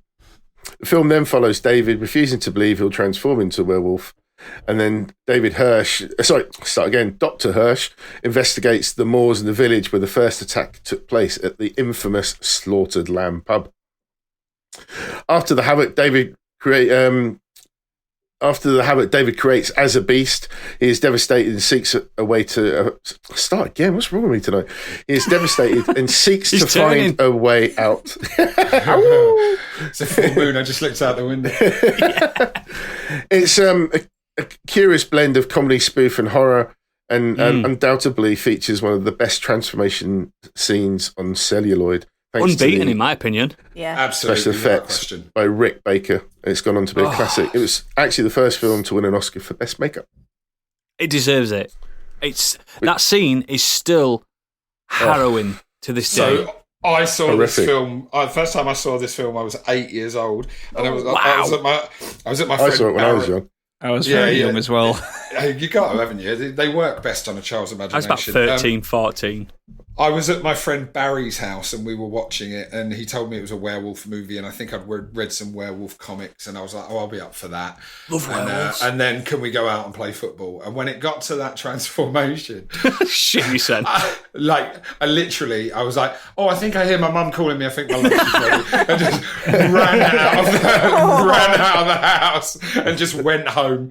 And I was just like, I was so freaked out at how real I had a very similar issue with that film, but it's not that scene. It's the scene when David's mate returns to him as a zombie in the mirror. Shows up. Yeah. Oh, I was like, I'm out. Starts eating his toast. Yeah, that is. Yeah. God, it's one of my favourites of all time. Oh, as an adult, I think it's up there with the greats. Yeah, absolutely. Also features a great scene in the porno theatre where Jack and David's previous victims all advise him on the most effective way to commit suicide. The studio apparently wanted Aykroyd and Belushi to star as David and Jack. But I think that would have been weird. I think so. Landis had previous success with the comedians, but Landis wanted to go with unknowns. Griffin Dunn is one of the most underrated actors in America. Oh, he's superb. So good. So brilliant. So good. And the film is perfectly complemented by the soundtrack, which is carefully picked out as each track relates to the moon, whether it's Bobby Vinton's Blue Moon, Van Morrison's Moon Dance during the sex scene, and Bad Moon Rising. Sex scene. And Sam Cooke's Blue Moon as well during the transformation, and the doo-wop version at the end of the movie. It's just fantastic. I've seen this film so many times, and if you haven't seen it, you're doing yourself a massive disservice. You must watch this movie. Would complement that film in your double feature there, Biggie? Or before you quickly go, one very quick anecdote is that when John Landis wrote the script, he was stationed in London before going off to the Korean War or something like that in service, and he was fascinated by all the theatres around Soho, but they were all showing Disney cartoons. So in the original script, it wasn't a porn theatre; it was a Mickey Mouse cartoon. And then when he went away to war, and then he came back, they'd all changed into porno theatres, and he was just like, I guess it's a porn scene now, and not a Mickey Mouse film." That'd have been badass. Go on, what would complement that? So the following up is a different type, but I really like this when this came out. It's Eden Lake, and it's 2008. I've not seen this. It's a British horror thriller film, written and directed by James Watkins, and stars Kelly Riley, Michael Fassbender, and Jack O'Connell, amongst others. The Fassbender. So it stars the couple, Kelly and Michael, refusing to let anything spoil their romantic weekend breakaway. The young couple confront a gang of looters youths with terrifyingly brutal consequences. If you've ever been intimidated or disturbed by the younger generation, then this film will not only agree with you, but will ramp that fear right up. Does it hit home, mate? O'Connell, as the gang leader, absolutely steals the film. He is a nasty piece of work. And you already know that the getaway is not going to go well and that they're going to have some absolute beef with these young kids. But from the beach scene onwards, the uneasy feeling just doesn't go away. Violence and torture soon follow. And Riley is fantastic as the heroine. But for those, unfortunately, looking for a happy ending to this movie will be bitterly disappointed because it does not end well. Nope. It doesn't. You don't see the end coming, though, even though he's just not given the direction. Oh, right. It really pulls the rug out from under you in a very clever way. I like it when they do that. And I just think it's perfect for this sort of time that we live in where, back in the day, you'd probably have a go at somebody if they were being a dick. But these days... Is there any link between having this as a double feature, or do you just really adore both films? Because they're both British films. They're both fantastic horror in their own right. And I just think this is fantastic. I think they work well as a double bill because... they're outside? Well, yeah, there is that. There's a lot of woods and moors, but... they're tonally very different, but they both bring the horror because there's not a lot of humour in Eden Lake at all. And that maybe do Eden Lake first, and then when you're on a downer, you can finish it off with American Werewolf and bring it up again. And they do work really well as a double bill. And O'Connell is such a breakout performance in it. He's fantastic in this. He's really terrifying, but he's also got a strange kind of charm to him where you can't take your eyes off of him. Because he's got this sort of gang of sycophants who hang around with him and really look up to him, and you can totally see in that town that they're in that they would do that. He's so obviously the alpha, They're scared of him. His friends are scared of him, yet they hang around with him. It's available on streaming services. I might give that absolutely. It's a real corker. It's a real sleeper hit. Excellent, good pull, mate. Good pull. Let's move on to. I'll go next. Fuck it. So I've got a bit of a tenuous link on mine. So when it comes to like double features, I like a theme or a reason to watch them back to back. I'm also a fan of a tenuous link. And with a double feature I'm wanting to bring tonight, I've gone with the subverting expectations and meta-commentary feature in a genre, basically. Also, teenagers shagging and getting murdered. There it is.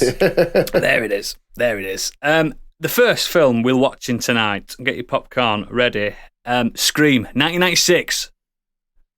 Wes Craven classic, starring Neve Campbell, Courtney Cox, David Arquette, Skeet Ulrich. Where did he go? Matthew Lillard and Jamie Kennedy. Where did he go? Drugs. Drugs. They all went to drugs. Actually, I think Jamie Kennedy became like a fucking right winger. Yeah, he did. You're right. He probably always was. That's the thing. It's not became one. We've spoken about this before on here as well. But yeah, most of these actors were absolutely in their primes at this point in their careers. And the first reason I picked this film is the initial subverting of expectations. So you may notice the elephant in the room. I missed the actor that was on the box art, posters and marketing, Drew Barrymore. The reason being, she's killed in the first 5 minutes of the film. Spoiler alert for a film from 1996. But yeah. Everyone's seen Scream. Which basically, the first 5 minutes of the film, it's a very stereotypical slasher premise. And for my money, and people might disagree with me, I think it's one of the best openings to any horror film ever made. Yeah. I think it's pure. If the film wanted to be that, it could have been that quite easily. But then the movie's flipped on its head, and it becomes like a fantastical homage and pastiche to slasher films prior to this film. It's like, I don't like him, but Jamie Kennedy's character, he's kind of the audience in this. He's saying, I know what's going to happen next. I know what's going to happen next. And he's right. He's completely right. Everything he says, he's completely right. And when you first watch it, I didn't know who the killer was going to be. I'm not going to spoil all that in case you haven't watched it, but everyone knows. He's not going to, is he? No, he's not. And the Ghostface, it's called Ghostface, isn't it? Yeah. Yeah, and that's such an iconic image now because the Scream became a franchise, and I'm not really a big fan of the franchise as a whole. I just like this film. I think the others are a bit shit, but it's typical of Wes Craven, really, isn't it? They just get worse as it goes along. I don't think he did it. I don't think he directed them all anyway, did he? I think he did the first three. I did don't know if they. Yeah, I think so. It's an absolute classic, isn't it? I've probably watched it a dozen times, and people forget how good it is. Yeah, it's funny, it's scary, it's genuinely scary. When he first says that on the phone, when she's like, "What do you want?" And he's like, "I want to see what your insides look like." You're like, "Yeah, what the? Okay, here we go. We're going into this kind of territory." Yeah, I remember when I did. Yeah, when I first I got my first babysitting gig for a young lad that lived top of my street, and the phone rung. And I was like, I'm not answering that. I'm not answering that phone. And it still affects me to this day. I'm like, oh God, I wonder who it could have been. It's probably just nobody. Do you know what I mean? It's just the parents checking in that it was okay, and you just get have mobile phones then. Yeah. So I think unfortunately for Scream, I think Scary Movie probably just took away some of the scariness from Ghostface because after you watch Scary Movie. Now I can say this with all honesty. Now I don't like Scary Movie, and I never have. Then. I think it's poor. I like a spoof, but this is it's not a good one. But people think that is Scream, don't they? I've known people going, remember in Scream when he's smoking that bong? I'm like, he didn't do that in Scream. There's no, he's definitely not getting high on that. But yeah, I've basically paired this film with something that you won't think is linked at first, but if you've not seen it, now I will have to get spoilerish with this to get my link across, my tenuous link. The next film in my double feature is The Cabin in the Woods. 2011, directed by Drew Goddard, starring Thor Odinson, Kristen Connolly, Anna Hutchinson, Fran Kranz, and Jess Williams. Now, it's not really Thor, it's Chris Hemsworth, but before he was Thor, or was it during he was Thor in 2011? Of course he was. It was around the same time. Yeah, and guest starring the excellent character actor duo of Richard Jenkins and Bradley Whitford. They're fucking sensational in this film. And a late cameo by one of the classics, Sigourney Weaver. Now, it's linked to Scream of how it was marketed. So this film like Scream was marketed as a teen slasher set in a cabin in the woods. We've all seen those films before. Now, spoiler alert. This film is 40 minutes of that. But nobody actually dies in the first 40 minutes. What happens instead is the film flips it on its head and becomes a dark comedy, Lovecraftian horror, I'm a celebrity, get me out of here style meta commentary film. If you've not seen this film, this is one of the best twists in my opinion, because I didn't know this twist coming into this film. I don't know if you've seen it afterwards, after people saying, watch Cabin in the Woods, it's not what you think. It's just, there's something quite special about it, because it's brave in a way, because it kills off main characters and it just goes places that you don't expect. Now, have you all seen it? Yeah. I have. Nope. Yeah. No. So, Gadget, I mean... I'm not going to watch it. It's fine. You're not going to watch it. So, it's Gadget not really... like watching good films. Yeah, he doesn't. It's not really, like, scary. Basically, the two... Richard Jenkins and Bradley Whitford work for this mega company that have to keep an eldritch horror alive every year by sacrificing teenagers. And every country in the world has this version, this like game show set up for this eldritch horror. And America, for some reason, is the only one that's... The other countries have failed or something like that. These scenarios that they put these teenagers in, all the other countries have failed. Like, there's like bits where it shows you the other countries, like in Japan, it's The Ring. That's my favourite bit. I love that it was. Yeah, because and in one of them, it's like Hostel type thing in Europe and stuff like that. And American horror is all about the slasher, isn't it? And things like that. So these kids go into this cabin in the woods, and in the background of this film, you can see the people that work for this company have got a pool saying, who are they going to summon? Who are they going to summon in this cabin? Like, have we got this? Oh, we've got zombies. Oh, we've got this. And it's just fucking fascinating. And they summon whatever they summon. And it just goes worse and worse from there. And did you ever play Outlast, Gadget? Yeah, I played Outlast. Do you remember the ending of Outlast where you're not actually in an asylum? Yeah, it gets a bit science fiction-y. Think that. That's what this film does. Fair enough. They go underneath and find out everything. And there's so many horror cameos in this.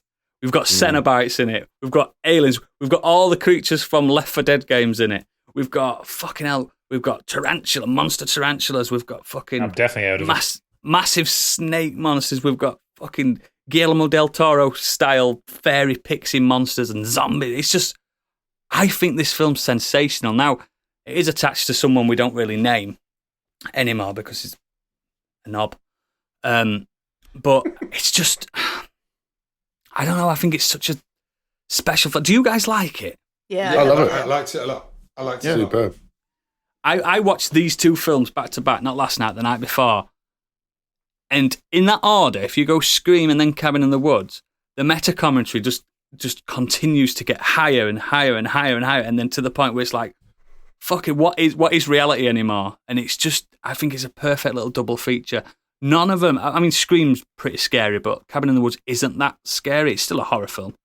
But I just think they work really well in tandem together. So yeah, they've got that sort of knowing what they are, knowing the genre, respecting the audience's understanding of the tropes, and then playing with those tropes and stuff. So it's a really good double bill. I like when movies you think you know where they're going, and then they flip it on you. But that informs where you've got to. It isn't just like, oh, bang, and now it's a road movie. It's just like, oh, you thought this was a knowing nod at the genre, but it is that for this reason, because it's this Eldritch horror. It's very good. It's really, really cool. Scream's my preference of the two, but mine too. Cabin in the Woods once, but I saw it at the cinema and I thought it was a great time at the cinema. The smart thing with Cabin in the Woods, well, I will watch because I've not watched it for years. I'm going, why are these? Because it does subvert. Because none of these kids are dumb kids. They're all like alumni of like.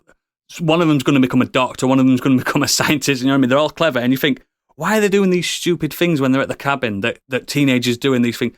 But it turns out they're all drugged, you know what I mean, while they're there. They're all loosened, like, that's what the hormones are spread out, that's why they end up having sex when they shouldn't be having sex, and that kind of, it's just so clever. And it's got, like, archetypes like the Harbinger of Doom when they pull up at the gas station for directions, and there's a creepy old man saying, don't go down that road! And then, as soon as the kids drive off, he's ringing to the company saying, did I do that well? Do you know what I mean? Because he's just an actor. It's just so fucking good. And them two together, it makes like a fucking fantastic double bill. So, they're mine. I want to know, Tuohy, what you brought, because I reckon with your so I'm going to twist it and I'm going to flip it. So do you mind if I go last and I'll explain why I wanted to go last and how I flipped absolutely. things. Look, thank you very much. He's directing the show now. What an expert. Narcissist in me, sorry. You'll understand why when we get to mine. That's fine. Stig. So I have gone for a classic creature feature double bill. Yep. And I've gone for two films from probably what I consider the best decade of horror for me. 80s. Yep. And I have... It's the 70s, but carry on.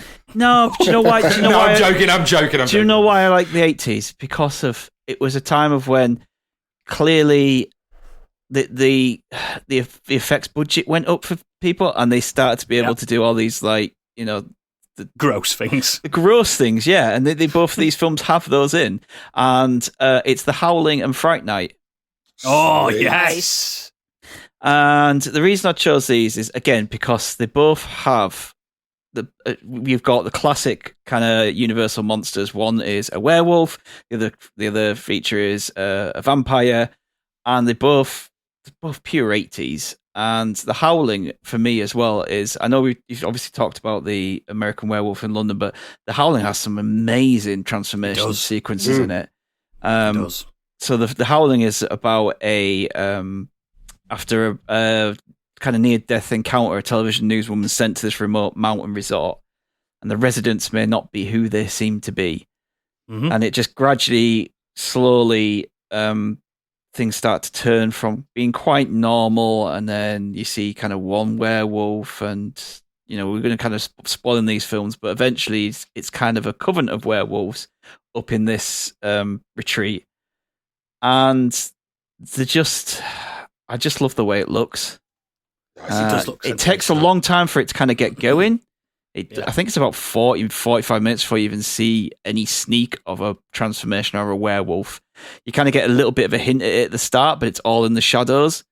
Yeah. But it's not until, like, later on in the film where you get one kind of sex scene where they turn into werewolves, and then bit by bit you start seeing all the other people start turning into them. But the one that springs to mind is the main one inside, like, an office where his body's like bubbling and his forehead's just kind of going all crazy, and just like American Werewolf, like the fingers and the legs start to become elongated, and the nose like starts to come out, like, and I think they look really good. Like, for the time, I think the werewolves actually look really effective.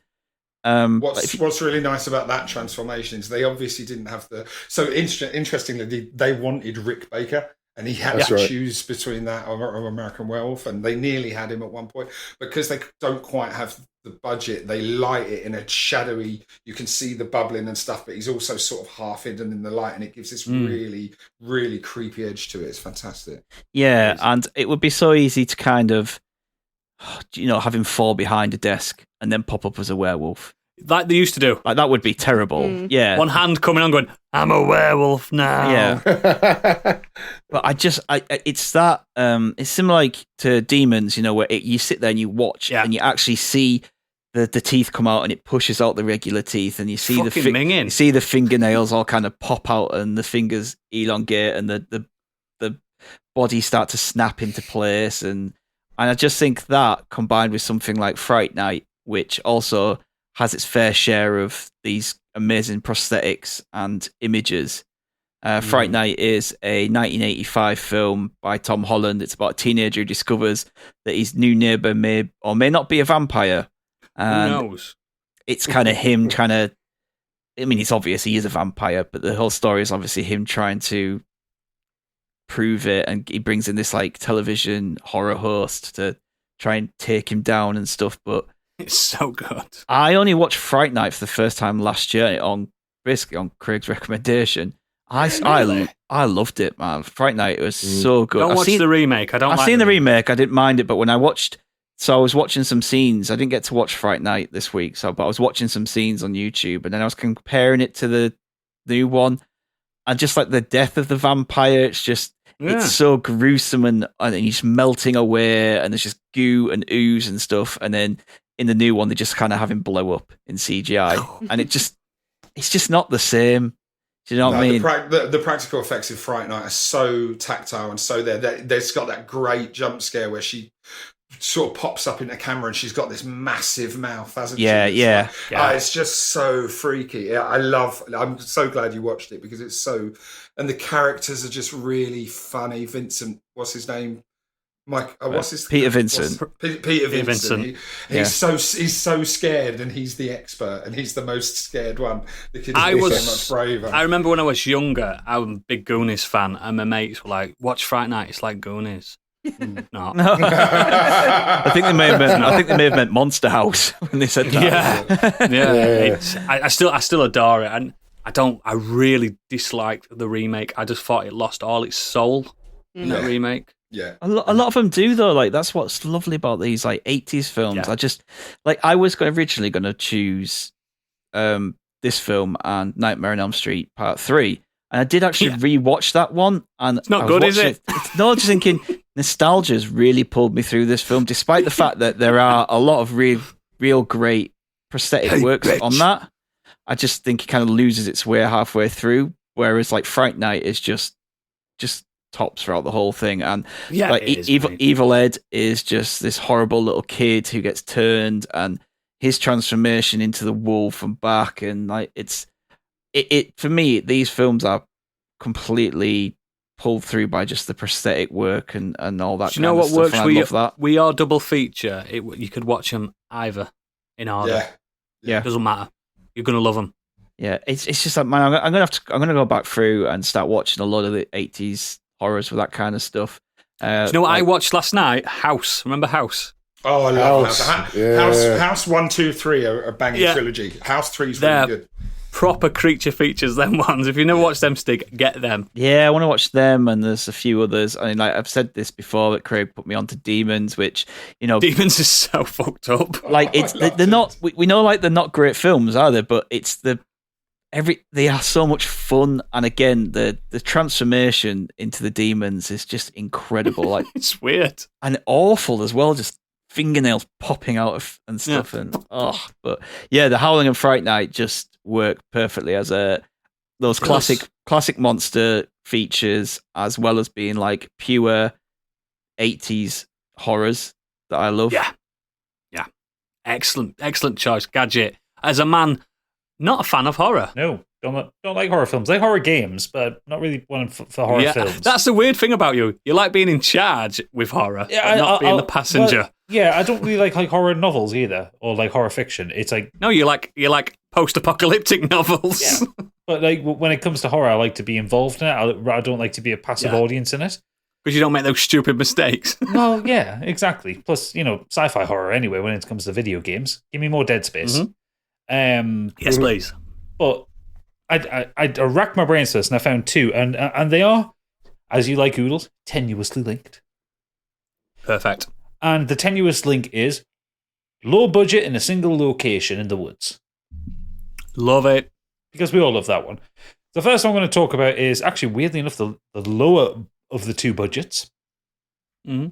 But the more modern film, 2002's Dog Soldiers. Ooh, oh, yeah. Yes. Yeah. I watched this year because you mentioned it earlier in the year. I've never seen it before. It's a great film. I haven't spoke about this. It's fucking brilliant. Yeah. It's got Pertwee in it. Pertwee's in it. Yeah, that's solid Pertwee action, and Liam Cunningham. Yeah, Cunningham's in it. Yeah. Fucking hell. So yeah, it's good. So it was a 2002 action horror film. It was written, directed, and edited by Neil Marshall. The man was busy for this one, and it was his first film as well. One of those, I think it's a Pathé film or something like that. It's one of these kind of low, I think it's film 4. No, it's distributed by Pathé. Oh, is it? Yeah, low budget British films. Lowest of the low. Yeah, it basically involves a group of SAS guys being hunted by a werewolf, being stuck in a house, and them slowly all turning. And it's a great looking werewolf. It's a great looking werewolf. It's a rubber suit, but it's a great looking werewolf. It's not American Werewolf. It's not American Werewolf in London levels of quality. Spoilers. They're all rubber suits. There's no real werewolves. No, but rather it's no CGI is what I'm saying. Yeah. I thought they'd caught a real werewolf. We can only shoot on full moon, lads. Yeah. Come on, it's a tight shoot. This. Come on. I mean, bear in mind the film only had a budget of £2 million. That is mental. Because the costume design alone looks brilliant. Yeah, the costume design's great. And the setting. Yeah, so the whole story is a group of SAS soldiers are on a training mission up in Scotland. They happen across the very brutalized and very disemboweled leader of one of the other squads, who starts to tell them that they're being hunted by something when the hunting them starts to hunt them. I think the other squad is a more elite special force as well, which is, they're like, what's killed them? If they can kill them, we're fucked. Yeah. So it basically ends up with, 6 of them stuck in a very small house in the Scottish Highlands, with 1, maybe 2, maybe 3 werewolves hunting them. And they have to get out. It's fucking brilliant. It's, for a horror film, it's very funny in places. It is. Credit out there to the Geordie, Spoonie. Because there is a Geordie. Yeah. And just the one overriding line when the werewolf is bearing down on him and it's got its teeth going, I hope I give you the shits. Yeah. The greatest line in any horror film. I'm not hearing anything else about it. But it's funny. It's charming. Sean Pertwee's brilliant in it. Liam Cunningham is brilliant in it. The special effects are good. The gore is suitably over the top. There's one point where I think one of the werewolves... blood really does splat out, doesn't it? There's one point where I think one of them's been killed in the back of a Land Rover and they open the back door and it's just like red jelly comes pouring out of it. Yeah. It's over the top and mental, but it's a proper kind of, get to the morning kind of... Isn't it all shot at night as well? It's all shot at night. Yeah, I really like the film, and it's one I guess I don't really count it as a horror film. I feel it's more of an action film, but it's got some good tension in it, and it's inimitably charming. And again, it's one of those low budget Pathé films that are just always worth watching because there's always a element of quality there. So the other film that I would have with this one, like I say, inextricably linked, single location in the forest at night, single house. It's Evil Dead 2. Yes. At least you picked 2. Which is, in my opinion, the first Evil Dead film. There's nothing. I mean, they're kind of the same. The first one. No. If you're going to say the first one's bad, each leave. Yeah, the first. No, I'm not. I think it's. No, I think the second one is the best one. The second one. The second one is superior. Yeah. The first one is good for what it did, but it's. I feel like the second one's a remake of the first one. It is literally. It is. It absolutely is. The first one. So the first Evil Dead is the movie that made me want to be a movie maker. I saw that when I saw that when I was 9 years old, and I was like, "That's what I want to do for my life." I met Ted Raimi in Cannes earlier this year, and it's my Facebook profile picture because I never found out about celebrities, but I was like, "That's Ted motherfucking Raimi," and I was just like, "I have to have a picture with you." That's Henrietta. I think I watched them too late to really appreciate the first one. I was not young. I think it'd been more effective. I saw Evil Dead 2. It's so hokey. I saw Evil Dead 2 when I was a teenager, and I didn't see the first Evil Dead until I was in my 20s. And really? Evil Dead 2 for me is the better film. But 3. Let's. But Evil Dead 1 is still brilliant, especially for the kind of things it did. Like there's a lot of stuff that there was. The DVD version of Evil Dead 2 I had like a making of thing on it, and it had a lot of the making of the first film. And like talking about how they did the sound and the Foley, and the one that always jumps out to me is the sound from the first film of when he gets stabbed in the ankle. Yeah, I was going to mention how they made that, and it's a pencil. I hate that scene. Pencil and an apple. That's how they made that sound. That creaking crack. That's one of the most. The first one a bit more serious, whereas the second one had all the humour. The first one is scary. I'm going to go out on a limb now and say something very bold, hopefully so that your listeners will write in. But I would say that this first Evil Dead has the single greatest scare in cinema history, apart from maybe the end of the ring when she comes out of the TV. And that Which bit? She's doing the card game and she's pretending to guess the card. She's trying to guess the cards. And the other person's going, yeah, you're right. And she's not getting them right.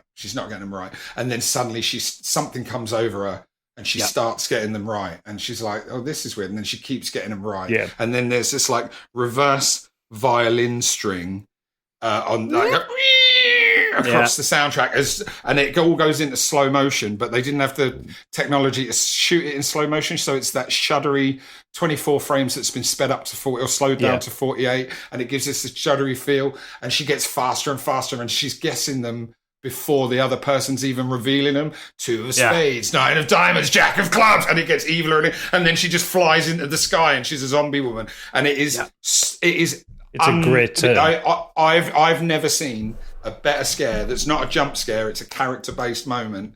It's terrifying. That is the twist, because it's the first time we see what the dead is and stuff. And it's the cheapest movie, and it's acted bad, and it's shot on 8mm film, and they didn't know how to make a film. But because he didn't know how to make a film, he did things that you're not actually supposed to do. Like a real filmmaker wouldn't slow down 8mm film because it doesn't hold up on the screen. It breaks down, but that makes it look like no other filmed it. And no one would do a reverse violin string because that's not what a violin's supposed to start. And it's the single greatest scare in cinema history for me, but I did see it when I was 8 years old. Yeah.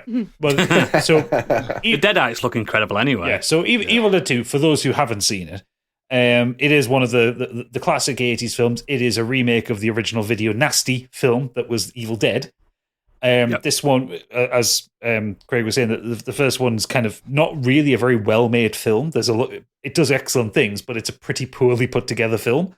Whereas the Evil Dead 2 is a remake of it. It's a competently made film because Sam Raimi, the director, had a lot more experience making a film by that point. It stars Bruce Campbell as Ash, the man with the greatest chin in cinema. One of. Yep. Yeah, he's really chinny. Yeah, and it basically starts off like all bad horror films would start off with. Ash and his girlfriend Linda take a romantic vacation to an abandoned cabin in the woods, because what sells romance more than a fucking dusty, abandoned cabin in the middle of the North Carolina woods? Nothing, really. Nothing. While they're there, Ash plays a tape of the archaeologist Raymond Nolby, the cabin's previous inhabitant, reciting passages from the Book of the Dead, the Necronomicon Ex Mortis. Don't say it. Because they'll fucking turn up. It will turn up. And yeah, shit kicks off then. Linda gets turned into a zombie, forcing Ash to kill her, like decapitate her and bury her. He tries to leave the next morning. The only bridge out of the area is completely destroyed because reasons. And he comes back. It becomes nighttime again. Linda's head reanimates itself, bites him in the hand. His hand gets infected. His hand tries to kill him. He chops his hand off with a chainsaw. And yeah, it just chaos unfolds from there. It just gets groovier and groovier from there. Yeah, it's one of the most memed horror films of all time, because it is effectively it's not really a comedy horror film, but it's incredibly funny. It's a black comedy, isn't it? It's very slapstick, and it's almost like especially the way the action is shot, because there's a lot of kind of sped up sequences where like characters are moving faster than they should be, or Bruce Campbell's giving you kind of very cartoony facial expressions, like almost like Jim Carrey style expressions as he's moving around. There's that famous Roger Ebert review of it saying that Bruce Campbell is the Charlie Chaplin of horror. Yeah. Which makes so much fucking sense when you watch that film. Yeah, and it just gets insane. It just gets weirder and weirder as it goes on. The horror is reasonably gruesome. There's a lot of blood to the film. I love the scene where Ash is cutting his hand off because it's trying to kill him, and you've got that kind of shot. The camera goes in close to him, and the blood's spraying up in his face, and he's laughing like a maniac. It's so fucking creepy, because like for quite a lot of the film you assume Ash is going to turn into a Deadite, and I think there is one moment where he does, and then he gets pulled back. It's doppelganger, isn't it? Yeah.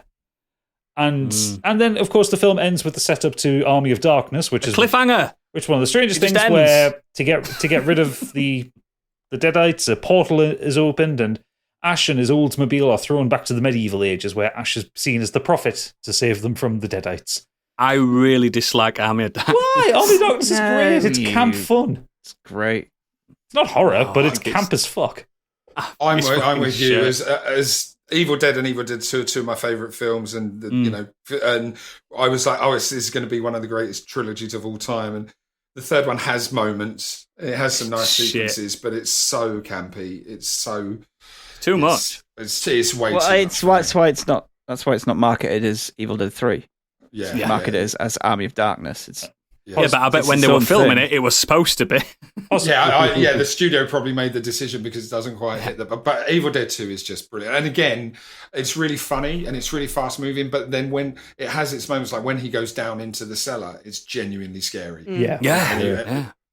It's the reveal when the other people turn up the house, they're playing the tape, and you get the recording where the archaeologist says, "Oh, I read from the Necronomicon. My wife turned into this monster. I killed her and put her in the cellar." And Ash is like in the cellar listening through the floorboards. Yeah. And she's there. And the camera just kind of pans back, and there's Henrietta coming for him. Yeah. Someone's in my fruit cellar. Yeah. The problem I've got it's a mixture of really well placed horror, but also really fucking funny. It is, but the problem I've got with it, fantastic. Sounds great. The sound is good. The problem I've got with it is now, because of how Army of Darkness exists and ended, now Ash versus the Evil Dead, he's that Ash, isn't he? He's more campy, daft, and I don't like where they took that character. If you get me, I mean, to be fair, Ash was pretty campy and daft in the first two films. Oh yeah, I know, but not as groovy as he was in Army of Darkness. And that's what. Have you watched Ash vs. the Evil Dead? Any of that? No, I've not seen it. Yeah. You're right. It's Ash on steroids, where he's super daft. The executors and the writers are like, oh, what does everybody remember and like about Ash? Let's give him all that all the time. But drunker. He's more drunk. Yeah. Excellent choices there, Gadget. Into it. Cabin in the Woods type films. Love it. Candy, you are a goth. I am a goth, but I haven't gone for a particularly gothy pair of films. I'm going to talk about them both at the same time. And I'm going to go with Midsommar and The Wicker Man. They're not gothic. Brilliant. So I've chosen The Wicker Man, which was released in 1973, not the Nicolas Cage abomination. Not the bees! Oh, my legs! It's my legs! And also, you don't see that scene. The version I saw of it, you didn't see his bees or legs get broken. But anyway, I digress. And Ari Aster's Midsommar 2019, both set in their present days. So although he's Biggie's favourite, isn't he, Ari Aster? You love him, don't you? Yeah, fantastic. Love that man. I'm not too sure if I'm a massive fan of his other films. But anyway, so yeah, there's almost a 40-year gap between release dates, but they both obviously hold similar themes, which complement each other pretty perfectly, I would say. And both of them feature an outsider coming into a cult-like community that's isolated from wider society, basically. Both feature sacrifices. Both films end in a big, burning, fiery fireball. Like when we went to Peterborough. Exactly, yeah. That's exactly how we left it. So in The Wicker Man, devoutly Christian police sergeant Howie travels to Summer Isle after receiving a call to investigate a missing girl on the island. And in Midsommar, Danny, who's grieving the loss of her family in a murder-suicide, is kind of begrudgingly asked by a boyfriend to accompany her to this pagan commune in Sweden along with his friends. And what I love in both of them is that and I've spoken about this on Discord as well today, actually. Neither of them rely on what I would call like cheap scares. Like, it's way too easy for directors to rely on just dark shots and jump scares to make you think the film's scary, when in reality, you know, a sudden loud noise in a dark cinema does nothing to genuinely unsettle you. And both of these films take place predominantly in the daylight. In fact, Midsommar in particular makes a point of it being sort of high summer in Sweden, where the sun doesn't even really set. Yet the tone in both films remains kind of ominous enough to keep you on edge. In both the films, symbolic imagery is kind of scattered throughout, giving a little bit of foreshadowing to certain fates. Like Midsommar shows us runic symbols throughout. It's painted on walls.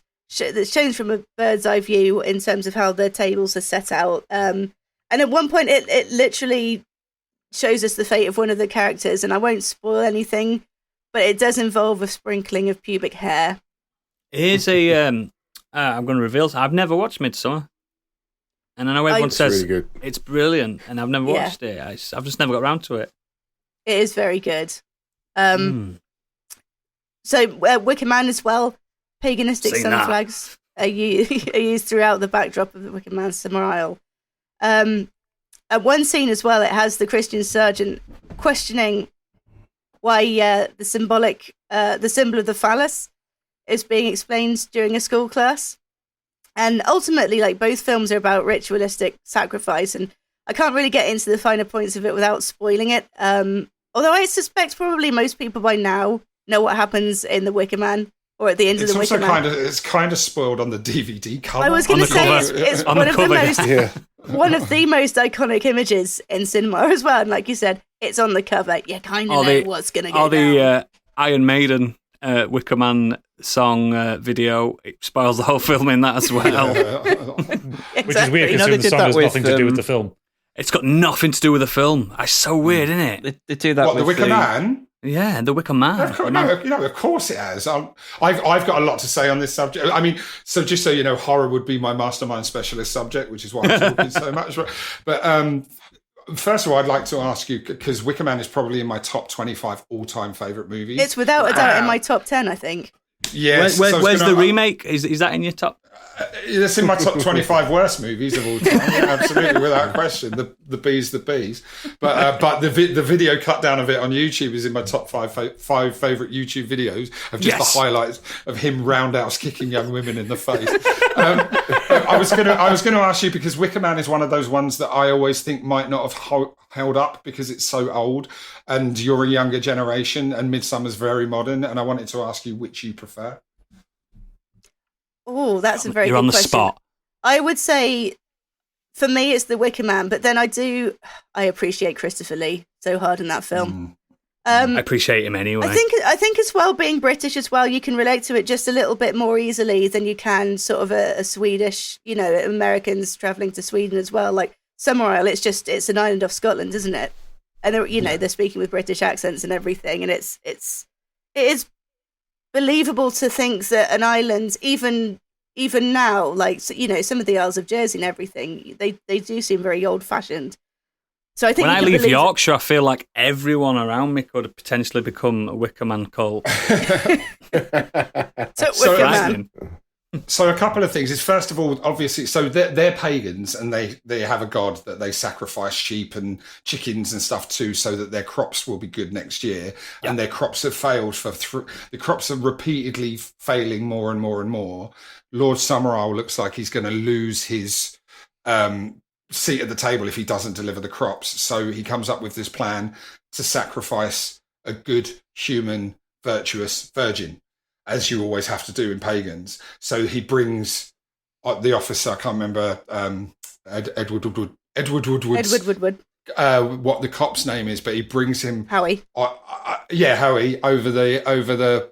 They say they've lost Rowan Morrison and she's gone missing, so they're trying to. He's there to investigate Rowan Morrison, and while he's there, he's tempted by the landlord's daughter in the local pub, because they want to test his virtuousness, and because he resists the sex, he's ripe to play the fool and to get to the ending. But the Wicker Man is there as the sacrificial statue for the pagan god. So that's the meaning of that at the ending. I would say so. Two things is, first of all, I would say that the Wicker Man isn't a horror film. It's a musical. I would count it as a musical as well. People think I'm mad when I say that, but yeah, no, it absolutely is. It's a musical with really, really horrific but also funny elements. But it is absolutely. There's a song every 5 or 6 minutes, and they're good songs. Yeah, there is. I've got the soundtrack on vinyl. And it is a musical. Play it every Sunday. Yeah, that's right. As I'm burning my chickens and my pigs, so that McDonald's don't run out of hamburgers. But the other, so Midsummer I really liked, but it didn't quite work for me. And the reason it didn't quite work for me, and I thought it was clever about, toxic masculinity and all of that sort of stuff. But for me, a good, what do you call them? Like ritualistic horror is that it starts out that this is a really nice place, but then something starts to seem to be off, and then actually like Hot Fuzz. Yeah, okay, yeah, absolutely, exactly like Hot Fuzz. Yeah. Or Kill List was another really good one. Yeah, but from Midsummer, from the very second you arrive, they're all dodgy. Oh, these are cultists and they're going to kill everyone. So then I was going into it going, oh, there's actually going to be a really clever twist here, and they're going to pull the rug, but it's not. They're just going to kill everyone. And the reason why they do it is very clever twist, but because from the moment they land, it's like, oh, I would just turn around and be the fuck gone. I wouldn't, straight away. Whereas Summerisle is so nice and so perfect. But then you get those trinkets of, oh, they're all dancing naked in the woods, and oh, the kids are learning about the phallus, and it teases it a lot better. So Midsummer didn't quite work for me, but now I shut up. Yeah, I think I do agree. I mean, obviously, like the characters around her, like with Howie, he's the only character there, and he doesn't have anyone to kind of confer with, does he? But obviously, like the characters around her are sort of dropping like flies a little bit. So you might think that she would think there was something afoot. But I think, it's just the way the characters they're sort of groomed differently, aren't they? In terms of what they're trying to get out of it. Like the Wicker Man brings us the victim brought in on false pretenses, although he is sort of considered what they would consider a willing victim. His decisions have kind of been steered by the locals, haven't they? Whereas they literally dress him as Punch at the end, because he's the fool. Yeah, Punch and Judy. Yeah. And then Midsummer, obviously the cult were kind of tipped off by this friend of Danny, the main woman, that she is a vulnerable person and she could easily be manipulated. But then, the circumstances led to her feeling kind of betrayed by her friends. And the locals, they act like a new family, whereas the locals, I mean, I wouldn't say they're welcoming on Summer Isle in the Wicker Man, but they're not particularly unfriendly, are they? Well, no, they're all like, you can sense something slightly off, but they're all like, whatever you need, we're here to help. Like, what do you want? And go to our house. And it's like they're not trying to impinge on his investigation. They're trying to actively help, but you sort of sense that they're leading him on a merry dance. It's really clever. It's really, really clever. Yeah. And like I said, one of my top, without a doubt, one of my top films of all time, I think. Yeah, great, and it's like nothing else. Yeah, brilliant choice. Brilliant. I think hotly anticipated as probably the greatest moment in podcasting history. You're going to be very disappointed because I'm not going to talk about horror in the traditional sense, just because fuck you. Typical creative type. Yeah, I know, right? So I was going to go with Day of the Dead and Della Morte dell'Amore, which is an Italian zombie film, and they're two zombie films. So just very quickly, I was going to go for them because they're two zombie films that don't play like zombie films. They don't. No one gets chased and bitten, and they're sort of taking a little look at humanity, one from a very realistic point and one from a very poetic point. But so you can check those films out if you haven't seen them. They're great. Seen them. But wicked. Well, then we can chat afterwards. So I was going to go with those, but then I watched Blonde, which the new Blonde. The new Blonde. Yeah, you'll see where I'm going with this. Yeah. And sorry, I robbed it from you because I know you were going to do it, Candy. So I watched that, and then after it reminded me of another film. So I'm going to talk about them both at the same time, which is Showgirls. So Showgirls I've seen them both. Yeah, you see where I'm going with this. So Showgirls is written by Joe Esterhaas and directed by Paul Verhoeven. The Total Recall. But also Basic Instinct. So that's kind of the link with Showgirls. But yeah, the powerhouse. Total Recall and Basic Instinct. It stars Elizabeth Berkley and Carl MacLachlan and Gina Gershon, and it's about a dancer who goes to Vegas to make it as a showgirl. And Blonde, which is just everyone has been talking about this week because it's very controversial, and Netflix's first NC-17 given for graphic sexual and sexual violent content is director Andrew Dominik's takedown, I would say, of Marilyn Monroe. Andrew Dominik made Chopper and the assassination of Jesse James by the coward Robert Ford. One of my favourites. Absolute classic. And stars Ana de Armas, Lily Fisher, and Julianne Nicholson. Ana de Armas plays Marilyn Monroe in a heavily fictionalized account of her life.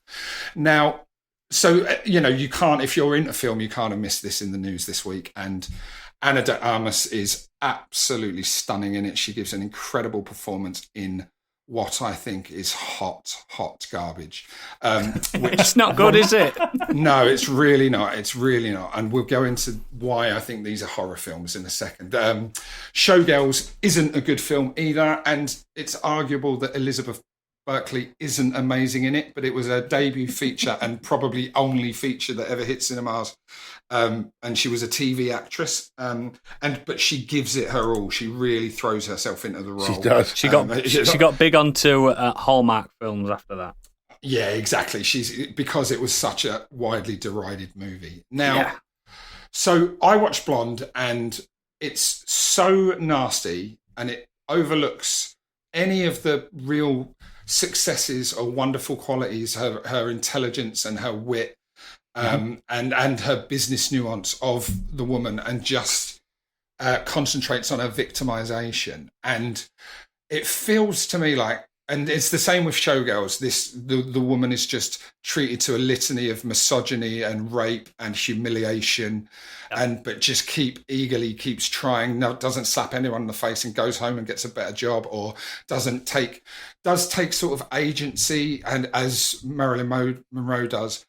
But there are two reasons why these are horror films, and that is, it feels like they exist for two different, or they have two distinct different audiences, and I think those audiences will be men and women make up half of the people on Earth. And I think men will watch these films because they know that the lead actresses are going to get naked and simulate sex, and probably some incels will enjoy seeing them get what's coming to them. And I just think that a lot of the men will be curious because they'll know that there's hot. So I don't think men are particularly interested in a biopic of Marilyn Monroe. They might be interested in something that looks arty and is directed by Andrew Dominic.